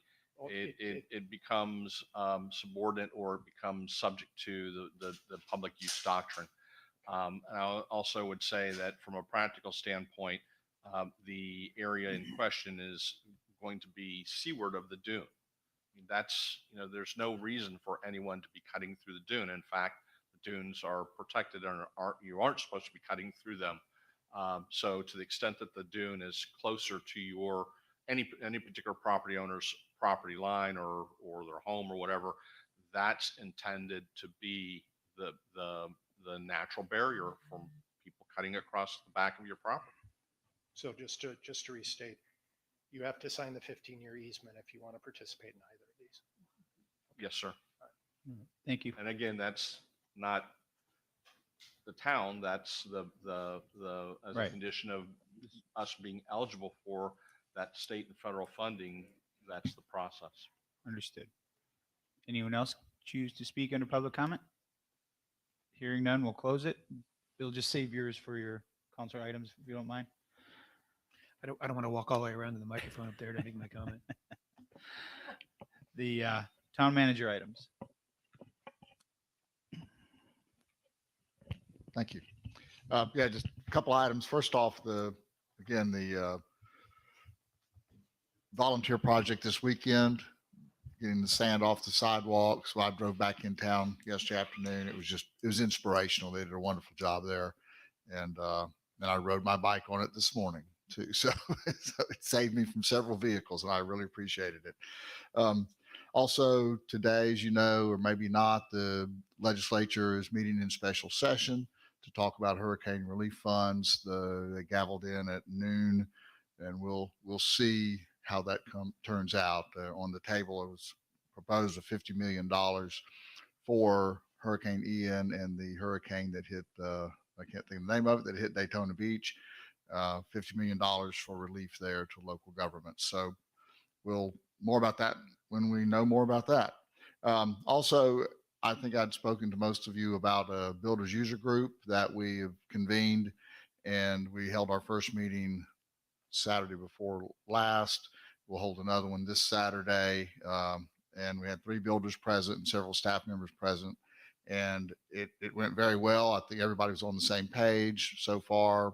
I think we have pretty much unanimous agreement on several topics that of things we can do to help the process out. So Mr. Town Manager, I think Yes. you're a little granular there. Could you explain? sorry. No, I think it's a wonderful thing what you're doing, but I'm not sure the public understands exactly what the purpose is of this group. Would you just kind of Okay, restate it okay. again to explain? Because I think it's a great concept. Thanks. I appreciate that. Yes, with the numbers of permits coming in, the bottlenecks that we've experienced in the past, hopefully that's lessening. But we were having issues and complaints on our permitting system, and I thought it was best to let's go ahead and convene a work group that consisted of several builders, different types of builders, different perspectives, and our staff, in order to look at how our system works for them and how they can experience it, and what can they suggest that are their bottlenecks and their problems, just to get a good two-way street of communication going. And we can improve our system and hopefully improve their knowledge also of how to work within our system. And so we met on that, and there's no definitive time frame on it. I thought an hour on a Saturday morning for several sessions would get us well down the road. And I think right now we're already on our way to some very good recommendations to make on how to improve our system and how to improve the interactions between the building community and our system. Does that help? Okay, thanks. So I'm very appreciative to staff for taking an hour out of their, well, they're still working on Saturdays there in building permits, but that's just 1 hour that they're not working on permits and actually working with me. So I appreciate that very much. And also I appreciate the builders and representatives that met with us to take an hour out of their Saturday also to come and do that. And everybody wants to come back. So I think that is a good sign. Also, Lee County is opening. They've announced openings for Lynn Hall on April 15th, Crescent Beach and Bowditch Parks on May 15th. I don't know if you'd received that or not, but I think seems a little far out still, but that's good news. And they've also the county's also started working on sidewalk cleaning and street sweeping on the south end of Estero Boulevard, and we'll be working their way north so that hopefully we'll at least get Estero cleaned out and more pedestrian friendly here in the very near future. And that's my comments. Any questions? All right. Thank you, sir. Town manager items. Town attorney. Thanks. I don't know what I'd do without you, John. Just two items, requesting the authorization to schedule shade meetings to discuss the pending litigation in Prasad Properties Florida Investments LLC versus the town of Fort Myers Beach, Florida, and Roger Hernstad, case numbers 2221 CV 384 JLB NPM, pending before the United States District Court, Middle District of Florida, Fort Myers Division, and Prasad Properties Florida Investments LLC versus Town of Fort Myers Beach, Florida, case number 217 CA 000219, pending before the Circuit Court of the 20th Judicial Circuit and in Fort Lee County. Probably in anticipation of these questions. The first one involves the dispute with regard to the sale of alcoholic beverages at the Sunset Grill. And the second one involves the two homes constructed on the lot adjacent to where Junkanoo Restaurant previously existed. And do we need I need the council's authorization to go ahead and schedule those and coordinate with the clerk and with outside counsel for the scheduling of those two shade meetings. I will make a motion to authorize the town attorney to work to schedule those meetings. Second. Motion and a second. All those in favor signify by saying aye. Aye. Aye. Opposed? Hearing none, motion carries unanimously. Nothing further, Mr. Mayor. All right. Council member items and report. We'll start with you, John King. I'm going to need some clarity around the issue that Bill brought up because my understanding was in talking that the berm can be placed wherever the landowner wants it versus now I'm hearing it has to be decided by an engineer. I do believe that there's an engineering component to it to determining where it gets located for purposes of the actual construction work. I mean, I don't. I don't know how otherwise DEP won't give us the required permit. I'm making an educated guess, but I'll defer to the subject matter expert town manager. That's correct. There is an engineering component to it to provide the 5-year protection. And so that gets into the elevation and the distance. So there is a lot of property owner discretion, but if they wanted to build it right on the water line, no, so you don't have that much latitude with it, but certainly there is latitude with placement relative to the pool, to their house, that sort of thing. But it needs to generally line up along the beach, not exact. It can undulate, but it needs to generally align itself down the island. All right, thanks. The second part, I guess, was now I'm just hearing that if you just want the FEMA berm, there are areas that have chosen not to take part in the beach renourishment, but could use the sand to prevent the ponding issues. And I'm hearing you can't do one without the other now. I thought that's what I heard you say. Yeah, if there are areas that have opted out Of the beach of the beach renourishment project, and those areas experience that ponding because there's been not just because of Hurricane Ian, but historically scouring, and there's dips and I can't remember exactly what the term the engineer used. If so if they've opted out, no, that area is not going to be, nothing's going to be done in that area. Except for I take the beach renourishment up to the mean high water line. Okay. Vice Mayor Adderholt. Nothing additional. Thank you. Councilor King or Woodson. Always have things. So in general, I haven't heard any updates on FPL and lighting. Is that, where are we with that? That's FPL. FPL and street lighting lighting. and what our next steps are after the proposal, and then they were going to go back and sharpen pencils, and we're doing all kinds of things back and forth, but I don't know where we're at this point. They're still sharpening. We have a meeting with them on Friday to discuss what they're coming back with now. They obviously are very aware of my personal angst against it, as well as Chris Holly's and town managers. So we'll see what they have on Friday, so that we don't necessarily have a update that I can give you yet.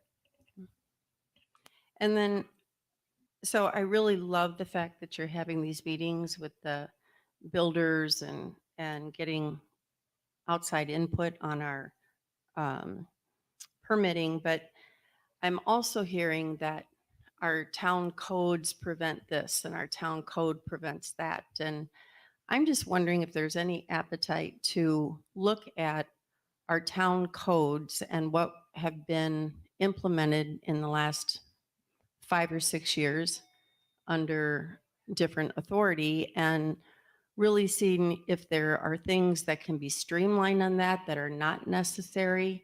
I don't know who would do that. I don't know how that's done, but is there appetite to look at that? Because I think no matter what we're trying to do, I always go back to, we can throw as many people as we want, but if the process is bad, or we're looking, not so much bad, but if there's ways to improve the process, this might be a way to get there. Yep. Certainly there's, Florida Building Code, which is a standard we have to adopt. We are in a coastal environment, so that lays new standards on top of that, or additional standards on top of that.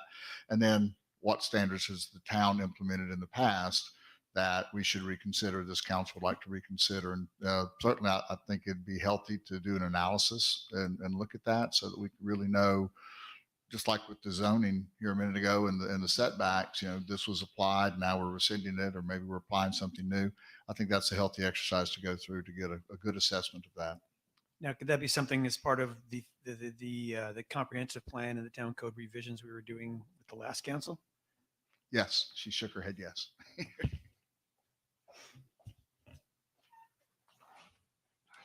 Sarah Probst with Community Development.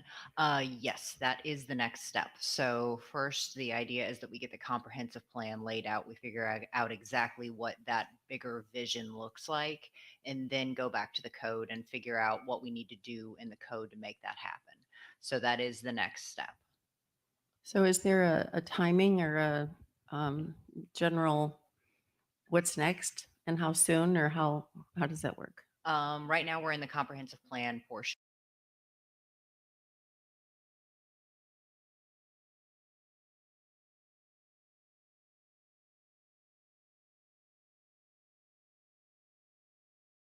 And I have a meeting with Corradino this week, so we're going to figure out what changes need to be this month. I think that's the goal. Lastly, there's still an issue, and I heard it loud and clear this weekend, about food trucks that may or may not be operating without a permit. They were not a restaurant that had a location on the beach to begin with. And now all of a sudden the food trucks are pulling into condominium parking lots. And I actually asked the owner of the food truck if he was able to get a permit for this. And he said, well, no, not yet. But I said, but yet you're here. So I'm just wondering what, do we need to make it loud and clear about what our process is on that, or where do we, because the other restaurants and businesses were pretty up in arms this weekend. Yeah, I think it's very important that we make our policies clear. I don't know about loud, but clear certainly. And I'll look into that one and see. I don't know the answer to that right now, but I'll look into it and see. I don't believe there's any special stipulations for food trucks to be on private property, like in a residential parking lot or condo parking lot at this point. But I'll get back with you on that one. Anything else?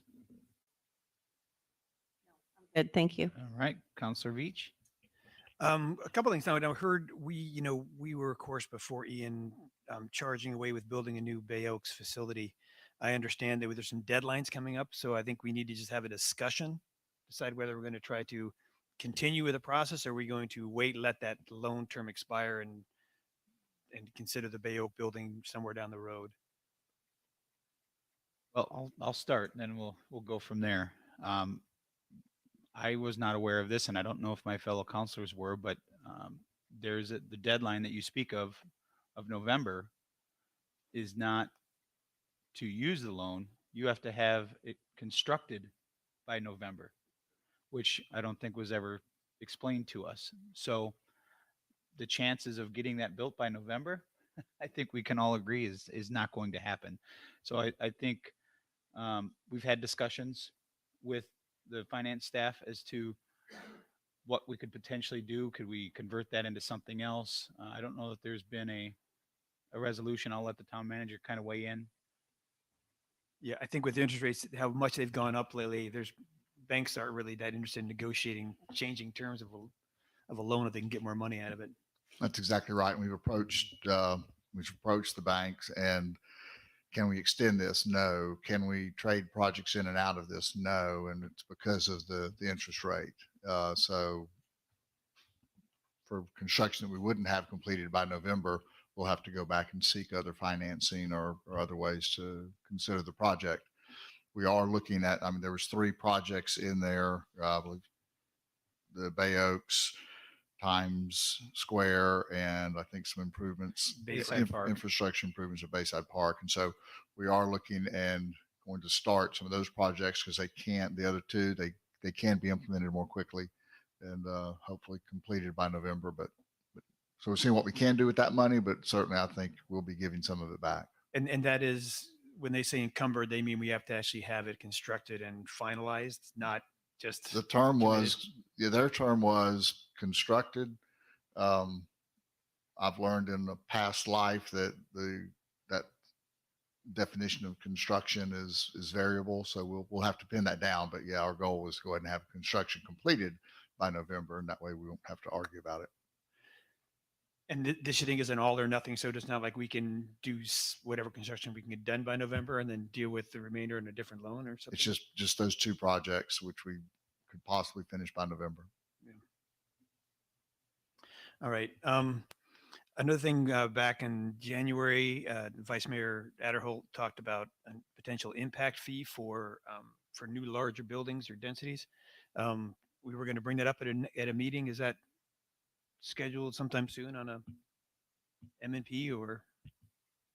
Just for clarification, the request was a question, and it was a willingness to consider. It wasn't affirming.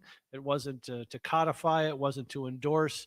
It was a willingness to consider. And I thought we had put that on an M&P list or schedule, but I don't know if it's good. It's on the M&P for the next M&P on Thursday. Okay, perfect. Okay, another thing I was just noticing in the situation we have now, we have our public comment and then we have our committees. Can we just change our agenda so that we can add these agencies who come and have them as part of the committee section, so we can actually have a dialogue with them, as opposed to like today, the SBA person coming and just making a public comment that we're really not supposed to be conversing with?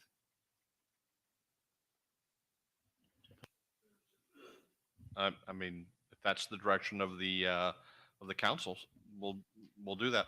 We could do that, Counselor Veach, or we could each individual counselor, and correct me if I'm wrong on this, John. And I didn't do this correctly when Mr. Perry did his comment, but I think each individual counselor could ask for unanimous consent to proceed out of order, and then ask a question at that point if something was really germane to that particular presentation. You can always do that.